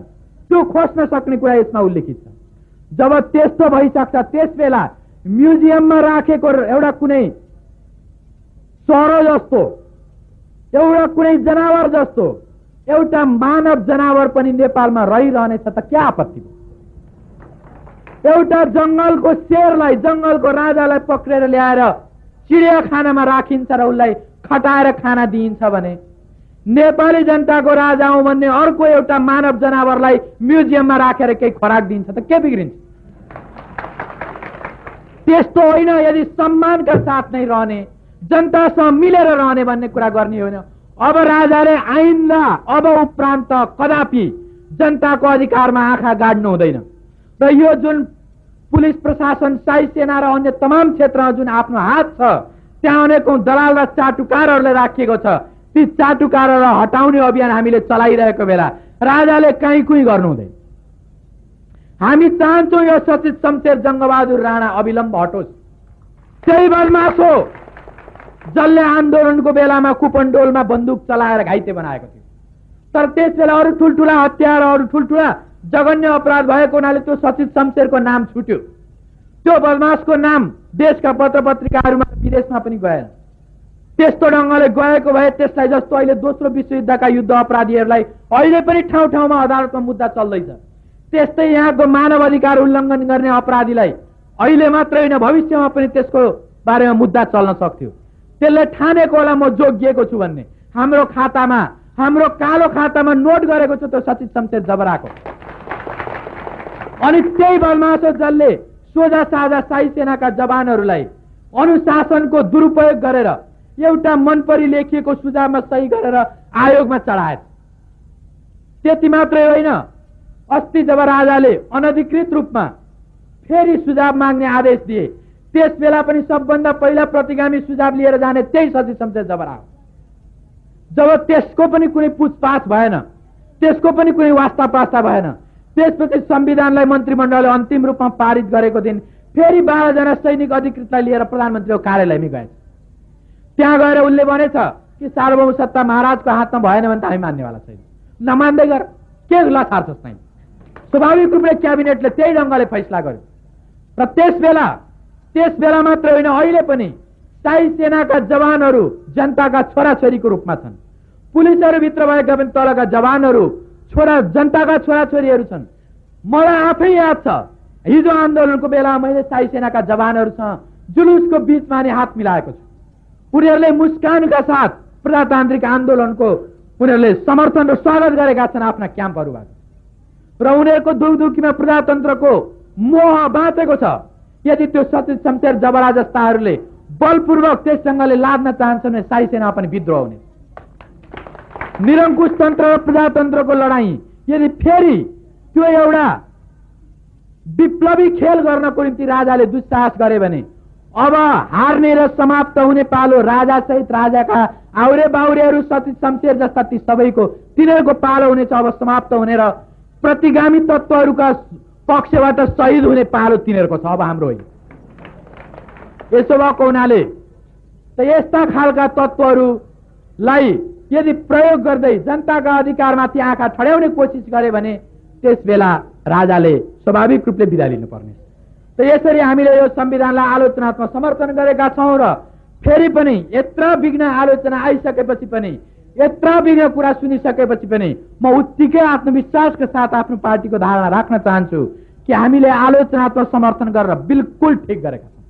यही नै क्रान्तिकारी ढङ्गको नीति हो र अहिलेको मुलुकको प्रजातान्त्रिकरणलाई, मुलुकको अग्रगतिलाई अगाडि बढाउनको निम्ति यही तरिका नै सबभन्दा ठिक तरिका। अब यस्तो होइन भने त्यसपछि पाइन हेरौँ त यहाँहरूको जुन बहिष्कार गर्ने भनेर भन्दै हुनुहुन्छ, बहिष्कार गर्नेहरूको पाइन हेरौँ तपाईहरुले कुन ढङ्गले बहिष्कार गर्नुहुन्छ। त्यस्तै अब यो एउटा पनि कुरा यसको विरोध गर्नु हुँदैन भनेर भन्ने जो हुनुहुन्छ यहाँहरूको पनि पाइन हेरौँ। त भन्नाले अब संविधानको सम्बन्धमा हाम्रा कुराहरू यी हुन् र अहिले मैले अघि यो भनिरहेको थिएँ कि अहिले पनि हाम्रो मुख्य शत्रु भनेको दरबारद्वारा प्रशिक्षित गरिएका, संरक्षित गरिएका निरङ्कुशतावादी प्रतिगामी तत्त्वहरू हुन्। ती तत्त्वहरूबाट नि प्रजातन्त्रमाथि खतरा छ। प्रजातन्त्रलाई जोगाउनको निम्ति ती तत्त्वहरूको विरुद्ध अन्तिम लडाईँ लडिरहनु पर्छ। यो मुख्य शत्रु हो। यसो भएको हुनाले नेपाली कांग्रेसको बारेमा, अब केही राजनीतिक शक्तिहरूको बारेमा भन्ने, नेपाली कांग्रेस अहिले पनि हाम्रो राजनीतिक मित्र हो।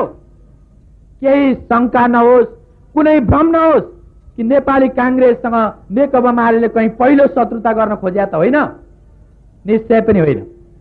अहिले नेपाली कांग्रेस हाम्रो राजनीतिक मित्रको रूपमा छ, तर हामी कुनै पनि कुरालाई अपरिवर्तनीय र शाश्वत रूपमा ठान्दैनौं। यस कारणले कि हाम्रो दृष्टिकोण द्वन्द्वात्मक हुन्छ। मैले अघि भनेको थिएँ कि सामन्तवाद, दलाल नोकरशाही, पुँजीवाद र साम्राज्यवादको रक्षा किल्ला भएर राजतन्त्र बसेको हुनाले नै हामीले त्यसलाई फाल्ने संकल्प गर्यौं। अब राजतन्त्र आफै किनारामा लाग्यो र सामन्तवाद, दलाल नोकरशाही, पुँजीवाद र साम्राज्यवादलाई रक्षा गर्नको निम्ति नेपाली कांग्रेस त्यो कुर्सीमा आयो भने नेपाली कांग्रेस मुख्य शत्रु हुनेछ र नेपाली कांग्रेसलाई उकेलेर फाल्ने र जनताको प्रजातन्त्र ल्याउने लडाईँमा हामी लाग्नुपर्ने। यसमा पनि हामीलाई कुनै भ्रम छैन। तर मित्रहरू, अहिले त्यो बेला आइसकेका छैन।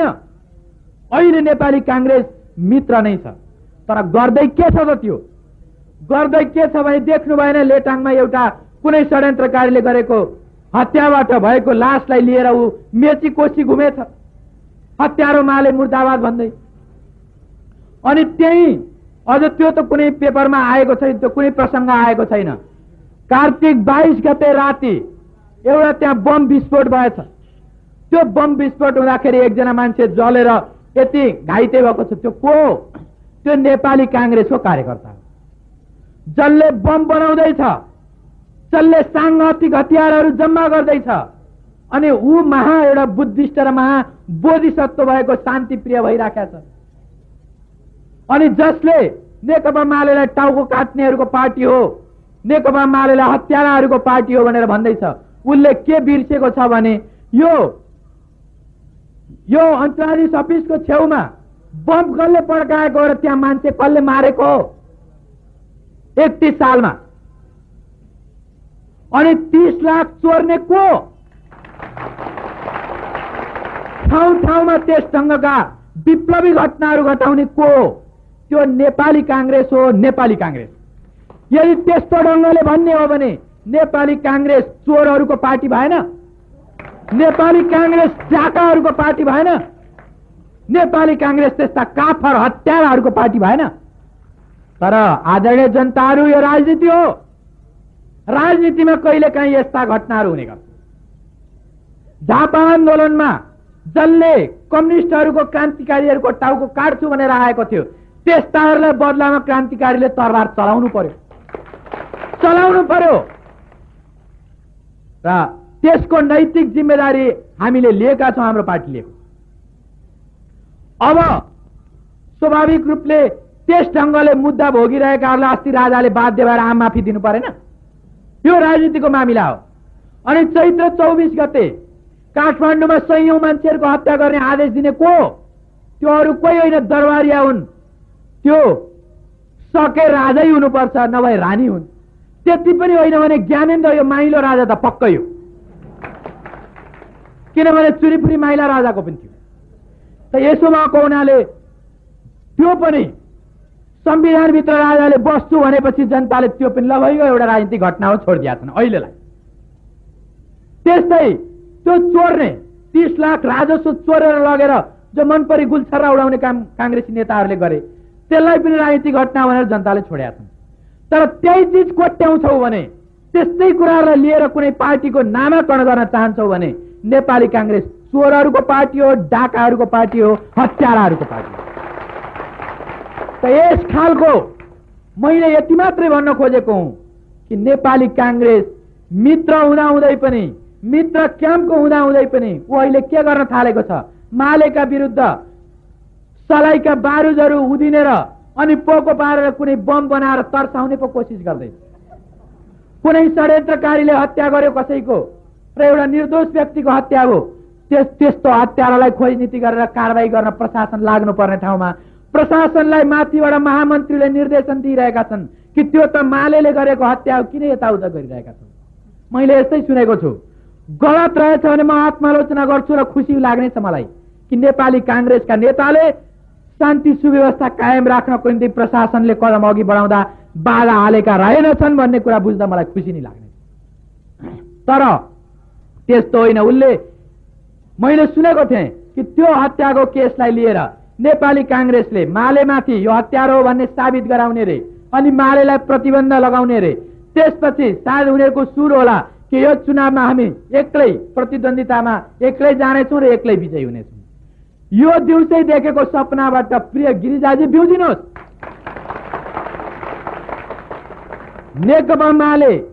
नेकपा मालेका नेताहरू यहाँहरूको उमेरभन्दा आधा भन्दा पनि तलतिरका उमेरका छौँ होला। यसमा हामीलाई कुनै हीनता भाव छैन, कुनै दुःख मनाउ छैन।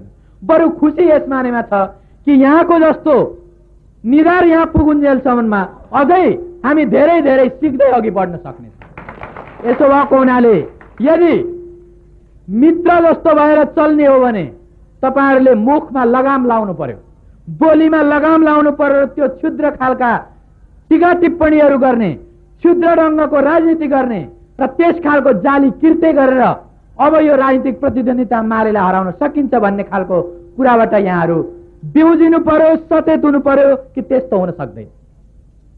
यसो भएको हुनाले मित्र भए तापनि उसले जुन कुरा गरिरहेको छ यसप्रति हामीलाई बहुतै खेद छ। खेद यसमानेमा छ कि 15 सालको दिमाग लिएर 47 सालमा हामीसँग प्रतिद्वन्दिता गर्न आइरहेका छौँ। र जस्तो यहाँहरूले सुन्नुभयो होला, कृष्ण प्रसादजीले भन्नुभयो कि भगवानको कृपा कम्युनिस्टहरू चाहिँ अहिले अन्तरिम सरकारमा आइपुगेका छन्। त मैले केही ठाउँ भने कि यो हामीलाई स्वीकार छ। भट्टराईजी, किन स्वीकार छ भने हामीलाई यो भगवानकै कृपा हो कि हामी अन्तरिम सरकारमा पुग्यौँ। तर यहाँलाई थाहै छ कम्युनिस्टहरूले त नबोल्ने नदेखिने भगवान मान्दैन। उनीहरू त देखिने भगवान मान्छन्। को त देखिने भगवान? त्यो भनेको जनता। त्यसो हुँदाखेरि जनताले हामीलाई त्यो अन्तरिम सरकारमा पुर्याएका हुन्। अनि यहाँको भगवान चाहिँ जो पशुपतिनाथ हो, जो बोल्दैन पनि, जो देखिँदैन पनि। त्यसो हुँदा जुन बेला तपाईँको भगवान र हाम्रो भगवानको लडाईँ हुनेछ त्यस बेला तपाईँको भगवान सहित तपाईँ पनि समाप्त हुनेछ, हामी हाम्रो भगवान सहित हामी विजयी हुनेछौँ। त्यसो हुनाले त्यो कुरा पनि मैले धेरै ठाउँ स्वीकार गर्ने। भट्टराईजीले ठिकै भन्नुभयो। पछि फेरि गिरिजाले भन्नुभयो कि असभ्य हुन्छन् कम्युनिस्टहरू, कि यस्ता पछौटे मुलुकमा सभ्यता र असभ्यताको परिभाषा कसरी हुन्छ? सभ्य भनेका ती मानिन्छन् जो महलका सुकुमारी मैयाहरू हुन्, जसलाई कहिले अलिकति तातो चर्को घाम लागेको छैन, चिसो बतास लागेको छैन। त्यस्तै महलका राजकुमारहरू हुन् जसका हातमा ठेला छन्, जसका कुर्कुच्चा फुटेका छन्, जो घाम पानीमा काम गरिरहेका छन्, जो हलो हिलोमा छन्। तिनीहरू त सभ्यमा गिन्ती हुँदैनन्। त्यसो हुँदाखेरि हामी यिनै असभ्यहरूको प्रतिनिधित्व गर्छौँ र कम्युनिस्ट पार्टी असभ्यहरूको पार्टी हो। दुःख दिलो गरी खाने गरिबहरूको पार्टी हो, श्रमजीवीहरूको पार्टी हो। अनि यहाँहरूको नै, यहाँहरूको तिनै महलकी मैयाहरूको, सुकुमारहरूको, राजकुमारहरूको पार्टी। याद राख्नुहोस्, अब दुनियाँमा राजकुमारहरूका दिन गए, त्यस्ता सुकुमारी मैयाहरूका दिन गए। अब त दिन त तिनै असभ्य भनिएका श्रमजीवी जनताको दिन आएको। त्यसो हुनाले त्यो कुरालाई पनि मैले यस ढङ्गले स्वीकार गरेँ। तर त्यसले नेपाली कांग्रेसको योग्यता होइन अयोग्यता जाहेर भएको छ र हामीसँग प्रतिद्वन्दिता यहाँहरूले त्यसरी गर्न सक्नुहुन्न। त अब सवाल के हो भने नेपाली कांग्रेस राजनीतिक मित्र हुँदाहुँदै पनि त्यसले आफ्नो पार्टीभित्र अनेकौं हिजोका व्यभिचारीहरूलाई, हिजो गाउँ गाउँमा दिदीबहिनीहरूलाई ढुङ्गा हान्दै हिँड्ने, जिस्क्याउँदै हिँड्ने, अलिकति यहाँ दिदीबहिनीहरू कोही हिँड्दैछन्, मैले नि कति त्यस्तो देखेको छु कि अब क्याम्पसको ड्रेस लाएर यहाँ छात्राहरू हिँड्दैछन्, चेलीहरू हिँड्दैछन् भने बोल बम भनिदिने खालका मण्डले केटाहरू। अहिले ती कहाँ गयो भनेर खोज्दा नेपाली कांग्रेसका सदस्यता लिइरहेका छन्, कार्य समितिमा गइरहेका छन्। त यस खालका तत्त्वहरूलाई हुलेर नेपाली कांग्रेसले सायद शून्यकोलाई मोटाएको ठानिरहेको छ र त्यस्ता प्रतिगामी तत्त्वहरूलाई हुलेर उसले जुन ढङ्गले आफ्नो अनुहार देखाउन खोज्दैछ र त्यसका नेताहरूले पनि जुन किसिमको आह्वान गरिरहेका छन्, यो मालेसँग प्रतिद्वन्दिता गर्ने, अरू राजनीतिक पार्टीहरूसँग प्रतिद्वन्दिता गर्ने योग्यताको परिचय होइन। यसरी उनीहरू जे गर्दैछन् यसले बिस्तारै नेपाली कांग्रेस मित्रको पंक्तिबाट खस्किँदैछ, त्यो शत्रुको पंक्तिभित्र जान खोज्दैछ भन्ने कुरा देखिँदैछ। यति हुँदाहुँदै पनि अहिले नि गइहालेको छैन र अब वास्तवमा अरू केही सवालहरू यहाँ अरूको चर्चै नगरौं कि यो वामपन्थी अन्य घटकहरूको पनि त्यति बिरी चर्चा गर्न आवश्यक छैन, कुनै प्रतिद्वन्दीको रूपमा छैन। राष्ट्रिय प्रजातन्त्र पार्टीको पनि त्यस्तो कुरा नगरौं, उनीहरू अहिले अनुहार नै देखाउन सक्ने स्थितिमा छैन भने अब नेपाली कांग्रेस जोसँग प्रतिद्वन्दिताको कुरा हो त्यसको बारेमा मैले उल्लेख गरेँ र स्वाभाविक हो कि प्रतिद्वन्दिताको स्थिति आइसकेपछि नेपाली कांग्रेसले पनि हाम्रो आलोचना गर्नेछ, त्यसलाई सुन्नको निम्ति हामी तयार छौं। त हामी पनि नेपाली कांग्रेसको सैद्धान्तिक राजनीतिक आलोचना गर्छौं, त्यसले पनि सुन्न सक्नुपर्छ र जनताले पनि त्यसलाई पचाउन सक्नुपर्छ र यहाँहरूले खोतलिकन त्यो कुरालाई बुझ्नुपर्छ कि कुन पार्टीले के भन्छ। अब म यहाँहरूलाई केही नमुना भनौं कि नेपाली कांग्रेसले मालेको विरोध गर्नको निम्ति प्रचार के गर्दैछ। नेकपा माले दिदीबहिनी भन्दैन रे, नेकपा माले आकाशबाट कुनै असिना वर्षे चाहिँ फुरौला वर्षे चाहिँ भर्खर आएको पार्टी होइन। यो जनताका बीचमा काम गरिरहेको पार्टी हो र मालेका नेता कार्यकर्ताहरू खुद जनताका छोराछोरी हुन्। के गर्छन् मालेका कार्यकर्ताहरू, मालेका नेताहरू, त्यो जनताले आफै बुझ्नु भएको छ। तर यही कुरा कांग्रेसले नयाँ कुनै उब्जाएर होइन, उहिले मार्क्सको पालामा पुँजीवादीहरूले उठाएका थोत्रा कुरालाई आज उठाएर यहाँ हामीसँग प्रतिद्वन्दिता गर्ने उसले आँट गरिरहेको छ। त्यस्तै 60 वर्ष पुगेपछि गोली हान्छन् रे, यो पनि उसले प्रचार गरेको छ। यो पनि बहुतै पुरानो भइसकेका कुरा हो। अहिले त साँच्चै भन्नुहुन्छ भने कम्युनिस्ट आन्दोलन पुराना भएका ठाउँमा सायद त्यहाँका कुनै नेताहरू, मूल नेताहरू यस्ता छैनन् होला जो 60 वर्ष मुनिका हुन्, त्योभन्दा माथिकै छन् भने अब त्यसपछि अर्को कुरा कम्युनिस्टहरूले जम्मै सम्पत्ति हरण गरिदिन्छन् रे। त यसमा अलिकति व्याख्या गर्नुहोस्। वास्तवमा यहाँ पनि आउनुभएका तपाईहरुमध्ये धेरैले सुन्नुभएको हुन सक्छ र कतिलाई यस कारणले खुसी लागेको होला कि यो अलिकति खेतबारी छ, यो कहाँ बाली लगाऊ, कहाँ जोत खन, यो पनि अप्ठ्यारो, कम्युनिस्ट आएपछि यही पनि लगिदिन्छ, त्यसपछि खाना दिन्छ टन्टै खलास भनेर पनि समर्थन गर्दै हुनु होला। त्यस्तो पक्षमा नलाग्नुहोस्। तपाईहरुको त्यो बारी र खेत हामी मरिगए पनि लिने छैन। त्यो जे झन्झट छ त्यो झन्झट यहाँले नै बेसाउनु पर्छ। यहाँको करासो बारी खोज्ने, यहाँको त्यो 2 पाथी बिउको धान खेत खोज्ने, 4 महिना मकै रोप्ने खेत बारी खोजिदिने, यो हाम्रो कार्यक्रम होइन। त्यसो हुँदा जसले मनमा पीर लिनु भएको छ कि कम्युनिस्टले आयो भने यो खोजिदिन्छ भने त्यो पीरबाट मुक्त हुनुहोस्, र जसले खुसी मान्नु भएको छ कि यो पनि लगिदियो खान दिन्छ, त्यस्तो खुसी पनि नहुनु। वास्तवमा हामीले खोज्ने भनेको ती महासामन्तहरूको जमिन हो जो जमिनदारहरू छन्, जसले किसानहरूलाई कजाएर खाएका छन्, तिनीहरूको जमिन चाहिँ खोज्नै पर्छ, सामन्तवादलाई उन्मूलन पर्छ। यो चाहिँ हाम्रो पार्टीको कार्यक्रम हो। अब नेपाली कांग्रेसमा सामन्तहरू छन्, त्यसै हुँदा तिनीहरू थर्क मान्छन् अनि एउटा सामान्य किसानलाई गएर भन्छन् हेर्नुहोस् कम्युनिस्टले त खोजिदिन्छ, मेरो पनि खोज्छ तपाईको पनि खोज्छ, त्यसमा तपाईँ हामी मिल्नु पर्यो। यस ढङ्गले झुक्क्याउँदैछन् मित्रहरू। त्यसो हुँदा हामी सचेत हुनुपर्छ। अब जहाँसम्म सामन्तहरूको जमिन खोज्ने कुरा हो, हाम्रो पार्टीले यसमा पनि दुईटा तरिकालाई अघि सारेको छ।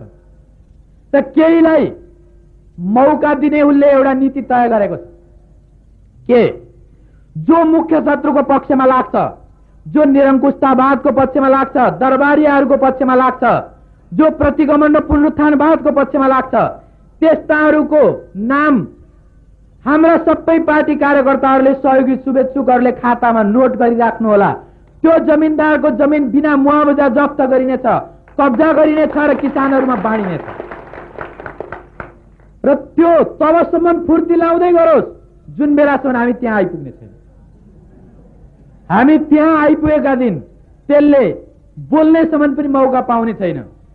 उसले ठिकै ढङ्गले हामीसँग जनतासँग प्रस्तुत भयो, जोतेर खाना पुग्ने जमिन उसलाई पनि छोडिदिन्छ, उसले आफै जोतेर खाने जमिन, बाँकी जमिन बिना मुआवजा खोसिने।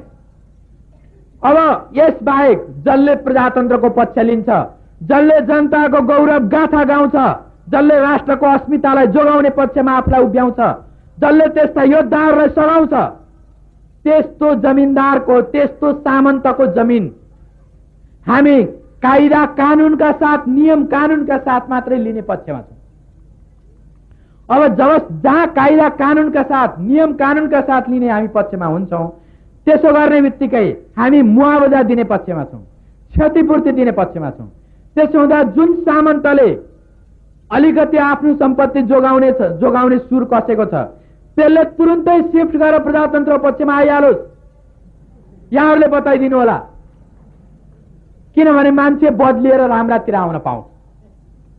तर त्यो त्यहाँ आएर धोका दिएर किसान मजदुरहरू भनेका भुच्चड हुन्छन्, यिनीहरूलाई म झुक्क्याउँछु भनेर आयो भने त्यस्तालाई गर्दनिया लगाउने जानकारहरू पनि जनताको पंक्तिभित्र बसेका छन्, तिनीहरू राजनीतिक पार्टीका नेता कार्यकर्ताहरू। यसो भएको हुनाले धोखाधडी दिनको निम्ति होइन, इमान्दार मनले जो फेरिएर प्रजातन्त्रको पक्षमा आउँछ त्यसले सुध्रिएर अघि बढ्ने मौका पाउँछ। यसो भन्दा यहाँहरू मध्ये कतिलाई चित्त बुझेन होला। त्यो साला जम्मै जमिनदारहरूको जमिन बिना मुआवजा लिनु पर्थ्यो। मालेले चाहिँ केही प्रजातन्त्रको पक्ष लिनेलाई चाहिँ मुआवजा दिनुपर्छ भन्यो, यसमा यहाँहरूको चित्त दुख्ला, अलिकति कन्फ्युजन होला। हेर्नुहोस्, म फेरि पनि भन्छु, यो राजनीति हो।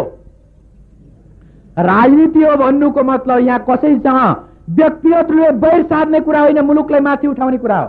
मुलुकलाई माथि कसरी उठाउने? मुलुकलाई माथि उठाउनको निम्ति मुलुकसँग सम्पत्ति पनि त चाहिन्छ र त्यस ढङ्गले ती मुआवजा पाउने जमिनदारहरूले, त्यस्ता सामन्तहरूले त्यो उनीहरूले उद्योग धन्दाका क्षेत्रमा लगाउँछन् भने कहीँ उनीहरूलाई सरकारी संरक्षणमा भएको उद्योग धन्दामा सेयर पनि दिन सकिन्छ, कहीँ अरू ठाउँमा उनीहरूले उद्योग धन्दा पनि खोल्न सक्छन्, यस ढङ्गले लगाउन सकिन्छ। त यसो भएको हुनाले सम्पत्तिको सञ्चयको निम्ति पनि हामीले त्यस खालको नीति लिनु आवश्यक छ। र मैले भन्न खोजेको कुराको तात्पर्य यति मात्रै हो कि नेपाली कांग्रेसले जुन भ्रम फैलाउन खोजेको छ कि कम्युनिस्ट आयो भने जम्मै खोसिदिनेछ, वास्तवमा त्यसरी खोज्ने कम्युनिस्ट पार्टीको कार्यक्रम होइन। बरु कम्युनिस्ट पार्टीको कार्यक्रम त यस्तो कार्यक्रम छ कि जुन किसानको हातमा जमिन छैन त्यो किसानलाई जमिनको मालिक बनाउने, उसको हातमा जमिन दिने। यसरी नेपाली कांग्रेसले जुन खालका कुराहरू लिएर आएर अहिले प्रतिद्वन्द्विता गर्न खोजेको छ त्यो वास्तवमा उसको अत्यन्त अयोग्यता र अपरिपक्वताको कुरा हो भन्ने देखिएको छ। र यदि जस्तो हामी भनिरहेका छौँ कि यो जुन प्रजातन्त्र आएको छ यो खोक्रो छ, हामी भरिलो प्रजातन्त्र पक्षमा छौँ। खोक्रो प्रजातन्त्र भन्नुको तात्पर्य के? त्यो भनेको जिन्दाबाद मुर्दाबाद भन्न पाउने, सभा संगठन गर्न पाउने अधिकार। तर यदि भोको पेट छ र जिन्दाबाद मुर्दाबाद मात्रै भन्न पाइन्छ भने यो हाम्रा निम्ति यतिले मात्रै सन्तुष्टि दिन सक्दैन। पेट भरेर आङमा पुरा टम्मन न्यानो लुगा लाएर जिन्दाबाद मुर्दाबाद भन्न पाइयोस्, भरिलो प्रजातन्त्र आओस्। त्यही भरिलो प्रजातन्त्रको नाम हो नयाँ जनवाद। त यसो भएको हुनाले सामन्तवाद, दलाल नोकरशाही, पुँजीवाद, साम्राज्यवादलाई उकेलेर फाल्ने प्रजातान्त्रिक लडाईँलाई हामी अघि बढाइरहन चाहन्छौँ। त कांग्रेसको के छ कार्यक्रम? कांग्रेसको आर्थिक कार्यक्रम खोइ?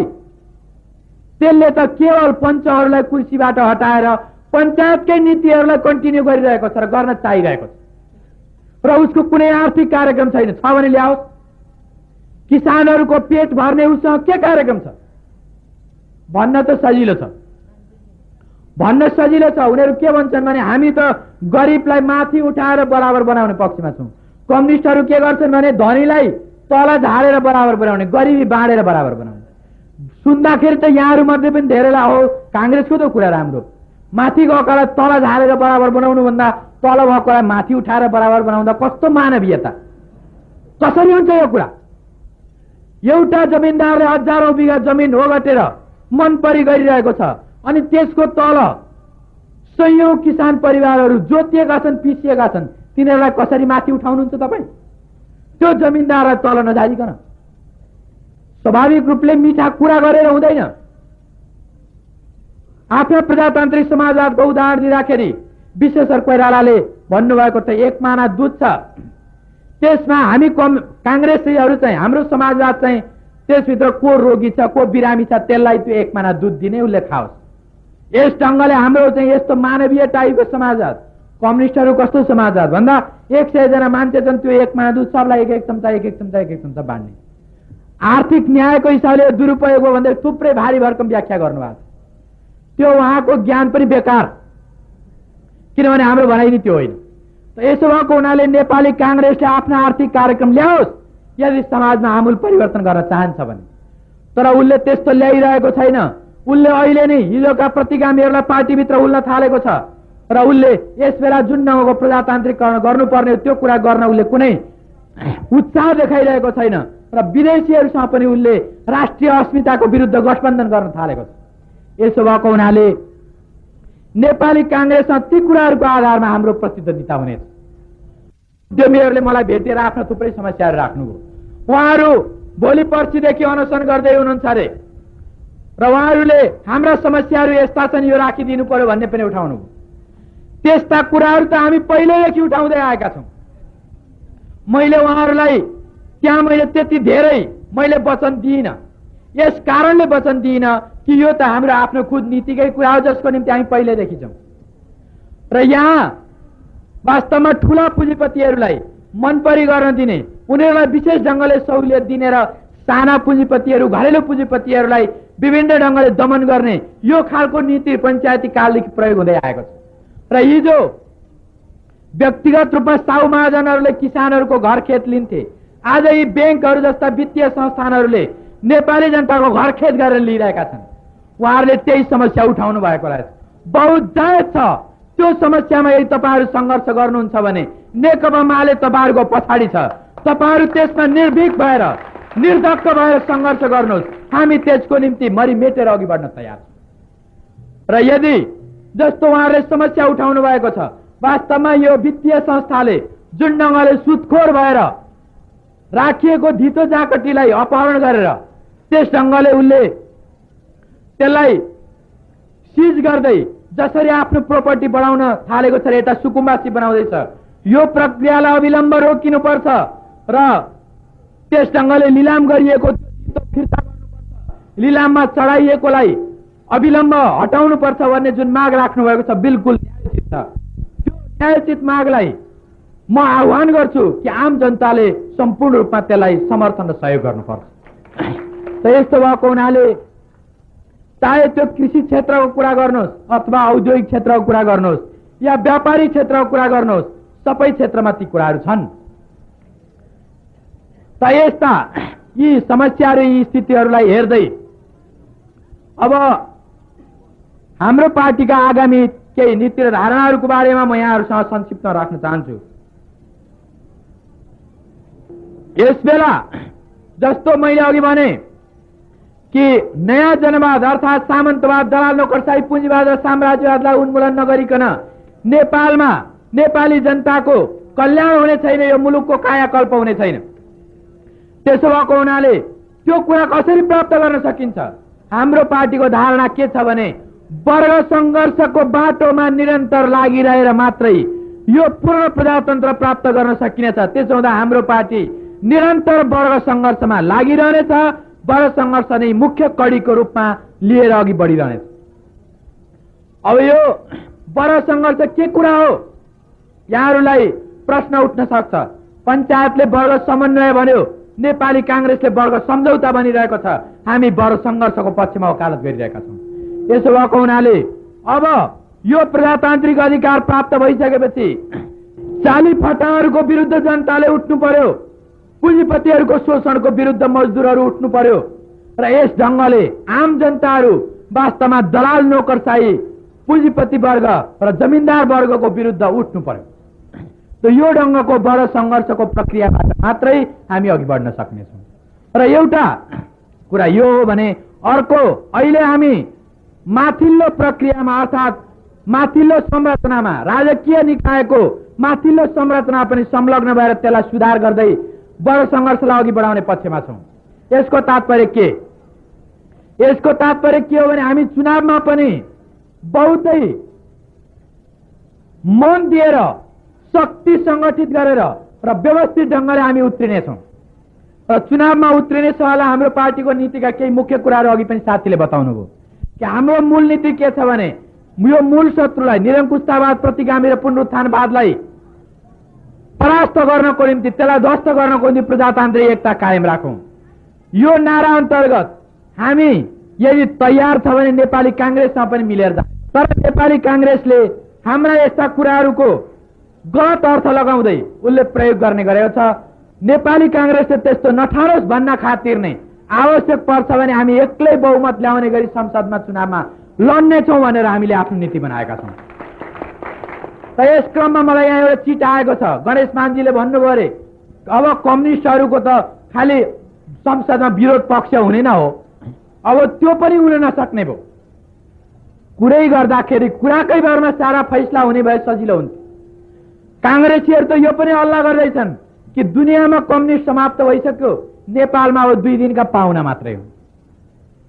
अब स्वाभाविक रूपले यो राजनीतिक परिवर्तन भएको 6-8 महिनापछि यसो हेर्दा के देखिन्छ भने साँच्चै नै कम्युनिस्टहरू नेपालको खास खास क्षेत्रबाट समाप्त पनि भइसकेका छन्। अनि काङ्ग्रेस पनि खास खास क्षेत्रबाट समाप्त भइसकेका छन्। कहाँ हो? मलाई लाग्छ कम्युनिस्टहरू नेपाल टेलिभिजनबाट समाप्त भएका छन्, कम्युनिस्टहरू नेपाल रेडियोबाट समाप्त भएका छन्, गोर्खापत्र राइजिङ नेपालबाट समाप्त भएका छन्। अनि काङ्ग्रेस कहाँबाट समाप्त भएको छ? काङ्ग्रेस चाहिँ जनता बीचबाट समाप्त हुँदैछ। त्यसो भएको हुनाले यसमा मलाई रत्तिभर चिन्ता छैन। नेपाल टेलिभिजन र गोर्खापत्रबाट, रेडियो नेपालबाट कम्युनिस्टहरू समाप्त भएको मलाई रत्तिभर चिन्ता छैन। कोही बात छैन, योग प्रसाद उपाध्यायजी अन्तरिम कालभरि सञ्चार मन्त्रालय रुगेर बसिरहनुहोस्। जुन बेला संसदमा बहुमत ल्याएर जितेर हामी जानेछौँ त्यस बेला तपाईँलाई गर्दनीय लगाएर हामी हटाइदिनेछौँ। त्यो अन्त कतै जाँदैन। त्यसलाई लिएर आफ्नो पराजय सँगसँगै आफ्नो घरमा योग प्रसादजीले लिएर जान सक्नुहुन्न सञ्चारका मिडियाहरू। त्यसो भएको हुनाले मलाई यसमा केही चिन्ता लागेको छैन। यहाँहरूलाई एउटा सूचना भनिदिउँ, योग प्रसादजीले सर्कुलर गर्नुभएको छ अरे तल तल आफ्ना सञ्चारका निकायहरूमा मालेलाई सञ्चारका माध्यमहरूमा सकेसम्म ठाउँ नदिने र ठाउँ दिनै पर्यो भने पनि कुनै पनि हालतमा मदन भण्डारीको कुरा चाहिँ नल्याउने। यस ढङ्गले उसले पार्टीभित्र पनि कसैको कुरालाई अलिकति दिएर र कसैकालाई नदिएर फाटो पार्ने कोसिस र सकेसम्म मालेलाई दिँदै नदिएर त्यो ढङ्गले उसले आफूलाई मात्र अगाडि ल्याउने कोसिस गरिरहेको छ। मैले धेरै ठाउँमा देखेको छु कि टेलिभिजन हेर्ने नेपाली जनताको रुचि मर्दै गइसक्यो। त्यहाँ आखिर शरमान्यजी र भट्टराईजी, गिरिजाजी बाहेक घुमाइ फिराइकन अरूलाई देख्नै पाइँदैन। यसरी यदि अब यो गुह्य कुरा नभन्नु पर्ने, काङ्ग्रेसले यही खुब मिठो भइरहेछ भनेर गरिरहे हामीलाई फाइदा, तै पनि चर्चा चलिहालेको हुनाले यदि काङ्ग्रेसले यो नीति बदलिएन भने र उसले आफ्नै मात्रै रेडियो र टेलिभिजनमा दिइरह्यो भने सायद हामीले यहाँहरू समक्ष प्रचार गर्न पनि आइरहनु पर्दैन, भोट हामीलाई यहाँहरूले दिनुहुनेछ। किनभने त्यो काङ्ग्रेसको मोनोपोलाइजेसन जुन हो, उसले जुन मोनोपोलाइज गर्दैछ, एकाधिकार कायम गर्दैछ, त्यसबाट पञ्चायतीहरूले 30 वर्ष एकाधिकार कायम गरेको कुराबाट वाक्क भएका जनताहरू अनुहार मात्रै फेर्न चाहँदैनन्, सिस्टम फेर्न चाहन्छन्। अनि त्यो सिस्टममा चाहिँ काङ्ग्रेसले एउटा नयाँ अनुहार गएर, भोको उडुस जस्तो अनुहार गएर ओछ्यानमा त्यो छापछाप्ती गर्दैछ भने जनताले भोका उडुसलाई निश्चय पनि क्षमा गर्ने छैन। यसो भएको हुनाले त नेपाली काङ्ग्रेसले त जुन ढङ्गले भन्दैछ कि कम्युनिस्टहरू समाप्त भए भन्ने कुरा, त वास्तवमा केही क्षेत्रबाट समाप्ति भएको कुरा म स्वीकार गर्छु। अब यो चुनावी प्रतिद्वन्दितामा जाँदा मैले भनिहालेँ कि हाम्रो पार्टी हार्नको निम्ति होइन अनि हाम्रो पार्टी अल्पमतमा परेर त्यहाँ विरोध पक्ष बन्ने होइन, बहुमत ल्याएर सरकार बनाउनको निम्ति चुनाव लड्दैछ र त्यही विश्वासको साथ हामी चुनाव लड्छौँ। अब जो वामपन्थी साथीहरू यसरी मिलेर जान तयार हुनुहुन्छ हामी मिलेर जानेछौँ र जो त्यस्तो गर्न तयार छैन उहाँहरूले कांग्रेसको पक्षमा गए हुन्छ भन्नाले मैले यहाँ यसरी भन्दा धेरैजनाको चित्त दुख्यो होला, तर म एउटा आधारमा यसो भनिरहेको छु कि मानन्दरजी र वर्माजीको के भनाइ छ भने कम्युनिस्टहरूले बहुमत ल्याउने गरी लड्नु हुँदैन। कम्युनिस्टहरूले त त्यहाँ कांग्रेसलाई सघाउनु पर्छ, त मात्र प्रजातन्त्र बलियो हुन्छ। तपाईहरूले बेकार त्यो कम्युनिस्ट पार्टीको नाम पार्टी टाँगेर केही मान्छेलाई झुक्क्याइराख्नु भएको छ। किन कांग्रेसमा जानुहुन्न तपाईहरू? मानन्दर र वर्माहरू चाँडै कांग्रेसमा गए बेस ताकि जनता यो अलमलबाट मुक्त हुने थियो। त्यसो हुँदा हामी त्यो पक्षमा छैनौँ। अब हामी त्यो मनमोहनजीले जुन भन्नुभएको थियो कि मनमोहनजीले भन्नुभएको कुराको पनि पक्षमा छैनौँ कि उहाँले अन्तर्वार्ता भन्नुभएको थियो कांग्रेसले बुझिदिनु पर्यो, हामी नै विरोध पक्षमा हुँदाखेरि कांग्रेसलाई पनि फाइदा, पञ्च विरोध पक्षमा हुनुभन्दा हामी हुँदाखेरि फाइदा हुन्छ भन्ने कुरा किन कांग्रेसले नबुझेको? मनमोहनजी तपाईँ राजनीति गर्दा गर्दै कम्युनिस्ट राजनीति गर्दा गर्दै बुढो हुनुभयो, हाम्रो करिब करिब एउटा कम्युनिस्ट पितामह जस्तो हुनुभयो। कम्युनिस्ट कांग्रेसको ढोकामा किन अर्जी हाल्दै हुनुहुन्छ? हामी त नेपाली कांग्रेस विरोध पक्षमा रहनेछ र नेपाली कांग्रेसले अल्पमतमा परेर हाम्रो सरकारले लिएका नीतिहरूको उसले यो वा त्यो पक्षमा आलोचना गर्ने भूमिका हुनेछ, त्यो बनाउनेछौँ भनेर हामी चुनावमा गइरहेका छौँ। त्यसो हुँदाखेरि मनमोहनजीलाई र मार्क्सवादीहरूलाई पनि हाम्रो भनाइ के हो भने त्यो लघुताभासबाट माथि उठ्नुहोस्, त्यो भएर चिन्ताबाट माथि उठ्नुहोस् र कांग्रेसलाई ठूलो देख्ने त्यो जुन एउटा दिमागी भूत छ त्यो भूतबाट मुक्त हुनुहोस्, धामी झाँक्री गरेर हटाउनुहोस्। यसो भएको हुनाले जुन वामपन्थी शक्तिहरू सरकार बनाउनको निम्ति बहुमत ल्याउनको निम्ति र त्यस ढङ्गले संविधानका प्रतिगामी धाराहरूलाई फेर्नको निम्ति र आमूल परिवर्तनलाई निकटभन्दा निकट ल्याउनको निम्ति हाम्रो कार्यनीतिसँग सहमत भएर जान तयार छन्, उनीहरूसँग मिलेर जानको निम्ति हामी सर्वथा तयार छौँ। यो ढङ्गले हामीले चुनावी नीति तयार गरेका छौँ र अब स्वाभाविक रूपले यो माथिल्लो ढाँचामा संरचनाको कुरा आयो र यसलाई यो संविधान आइसकेपछि अब माथिल्लो ढाँचामा सुधार आउनुपर्छ अथवा प्रजातान्त्रिकरण हुनुपर्छ। यसो भनेको के? यसो भनेको के भने अब प्रत्येक यो प्रशासनिक यन्त्रभित्र प्रशासनिक निकायभित्र प्रजातान्त्रिकरण हुनु पर्यो, प्रहरी विभागभित्र प्रहरीको सेवाभित्र प्रजातान्त्रिकरण हुनु पर्यो, शाही सेनाभित्र प्रजातान्त्रिकरण हुनु पर्यो। यसको तात्पर्य के? यसको तात्पर्य के भने त्यहाँभित्रका भ्रष्टाचारीहरू, अपराधीहरू, तस्करहरू, हत्याराहरू जे छन् ती हत्याराहरूको छानबिन गरेर उनीहरूमाथि कारबाही हुनुपर्छ। अघि साथीले पनि यसबारे भनिसकेका हुनुहुन्छ। यसबाहेक थप अरू कुरा पनि छन्। अरू कुरा के भने यहाँ मलाई लाग्छ केही कर्मचारीहरू पनि आउनु भएको होला। तपाईहरू कर्मचारी मध्ये कोही अफिसको हाकिम हुनुहुन्छ भने आफ्नो व्यवहार बदलिन थाल्नुभयो कि थाल्नु भएन मित्र? यदि व्यवहार बदलिन थाल्नु भएको छैन भने भोलि बिहान 10 बजेको अफिस एटेन्ड गर्दादेखि नै तपाईले आफ्ना कर्मचारी माताका कर्मचारीसँग व्यवहार बदल्न थाल्नुहोस्, होइन भने तपाईको जागिरको भविष्य छैन। अब यो कसरी हामी थाहा पाउँछौँ त? हामी कसरी थाहा पाउँछौँ भने नेकपा मालेका सहयोगी शुभेच्छुक र नेकपा मालेका कार्यकर्ताहरूले व्यापक रूपमा छड्के हुन्छ कि सोझो हुन्छ जाँच पडताल गर्नु हरेक कार्यालयमा। कोही हिजोकै निर्दलीय संस्कार त चलिरहेको छैन। एकदमै जटिल प्रशासन र जनतालाई दण्ड दिने खालको प्रशासन त चलिरहेको छैन। त्यस्तै छ भने अब यो कुनै संविधानले होइन, यो त्यो हाकिमको कुरा हो जुन हाकिमले अहिले पनि त्यही परम्परालाई कायम राखेको छ। त्यो हाकिम सुध्रिन्छ भने सुध्रियोस्, सुध्रिँदैन भने त्यसलाई फाल्नुपर्छ। त्यसलाई फाल्नको निम्ति हामी मिलेसम्म संविधानबाट माथिबाट रिकिता पुर्याएर मिलेन भने तलबाट जनबलबाट फाल्दिन्छ। संविधानमा लेखेको थिएन घोडामा बसिरहेको राजगद्दीमा बसिरहेको राजा वीरेन्द्रले तल झरेर जनतालाई जमलाहात गर्नुपर्छ भने संविधानमा लेखेको थिएन। त्यो जनताकै ताकत हो जसलाई देखेर राजाले राजगद्दीबाट तल आएर झुकेर जनताको सामु लत्रिनु पर्यो भने तपाईँ हाकिम त्योभन्दा ठुलो हुनुहुन्न। त्यसो हुँदाखेरि हामी सके माथिबाट कारवाही गर्छौं, नसके हामी तलबाट जनता लिएर हामी तपाईलाई कारवाही गर्छौं। त्यसो हुनाले कारवाही गर्न रहर छैन कर्मचारी मित्र हो। हामीलाई कसरी कर्मचारीलाई बढीभन्दा बढी फालौँला भन्ने हामीलाई कुनै रहर छैन। नेकपा मालेको सरकार बनाउँदा पनि एडमिनिस्ट्रेसन चाहिन्छ, नेकपा मालेको सरकार हुँदाखेरि पनि प्रहरी सेवा चाहिन्छ, शाही सेना चाहिन्छ देशको सुरक्षाको निम्ति। अनि त्यो नेकपा मालेको सरकार हुने बित्तिकै अर्को कतै हामीले प्लग फिट गरिरहेका छैन जो ल्याएर ट्याक्क राखियो। हामी त यहाँहरूबाटै काम चलाउनु पर्ला भन्ने सोच्दैछौँ। अब त्यो यहाँहरूको जो विचार, यहाँहरूको निर्दलीयता निरङ्कुशतावादी विचार छ भने किमार्थ त्यो स्वीकार्य छैन। प्रजातान्त्रिक रूपले आफूलाई परिवर्तित गर्न चाहनुहुन्छ भने सधैँभरि नै यहाँहरूको सेवाको मुलुकलाई खाँचो छ, जनतालाई खाँचो छ। त्यसो हुँदाखेरि मेरो आह्वान छ, कर्मचारीहरू परिवर्तित हुनुहोस्, प्रजातान्त्रिक दिमाग बनाउनुहोस् र हरेक हाकिमले आफ्ना मातहतका कर्मचारीहरूलाई प्रजातान्त्रिक ढङ्गको व्यवहार गर्नुहोस्। र प्रजातन्त्र भनेको अनुशासनविहीनता होइन। र त्यो अफिसको हाकिमले पनि आफ्नो विभागको चिफले के गर्दैछ त्यसको बारेमा हामीलाई पठाउनुहोस्, मद्दत गर्नुहोस्। त्यो विभागको प्रमुखले माथि बसेर विभागको प्रमुखले पनि मन परी गरिरहेको छ भने त्यो पनि तलै खस्नेछ, त्यो पनि रसानमै पुग्नेछ यदि आफूलाई परिवर्तित गर्दैन। यसो भएको हुनाले प्रजातान्त्रिकरण गर्नुपर्छ भनिरहेको बेला हरेक व्यक्तिले आफूलाई बदल्नुपर्छ, हरेक मेसिनरीले आफूलाई बदल्नुपर्छ, हरेक निकायले आफूलाई बदल्नुपर्छ।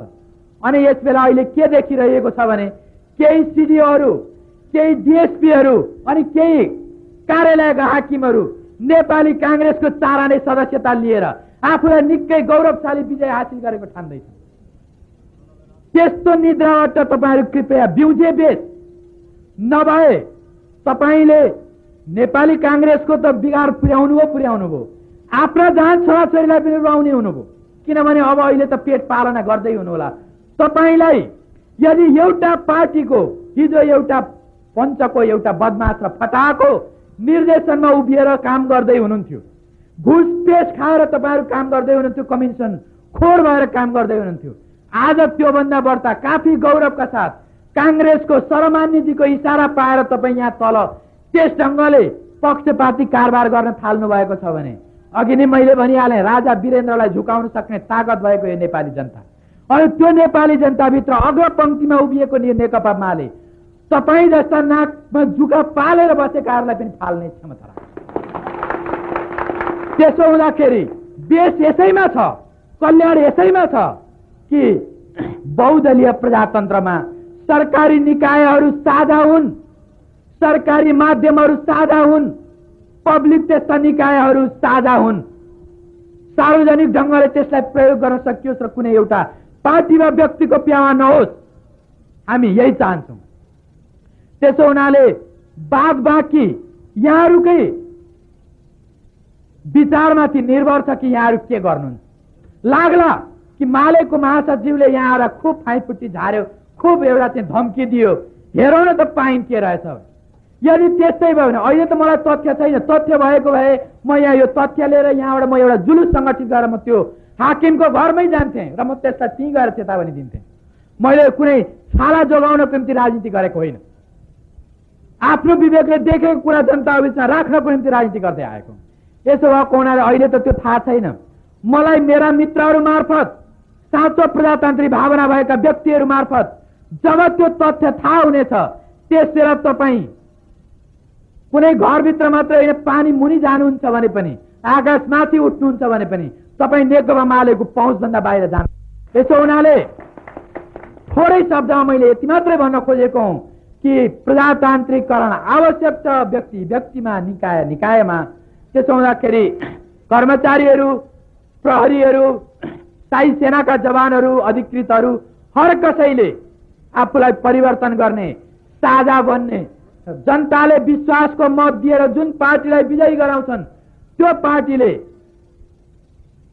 सरकार चलाउँदाखेरि त्यस मुलुकमा कायम भएका रुल रेगुलेसनको आधारमा शान्ति सुरक्षा कायम राख्ने ढङ्गले यहाँहरू आफ्नो सेवा अर्पित गर्नुहोस्।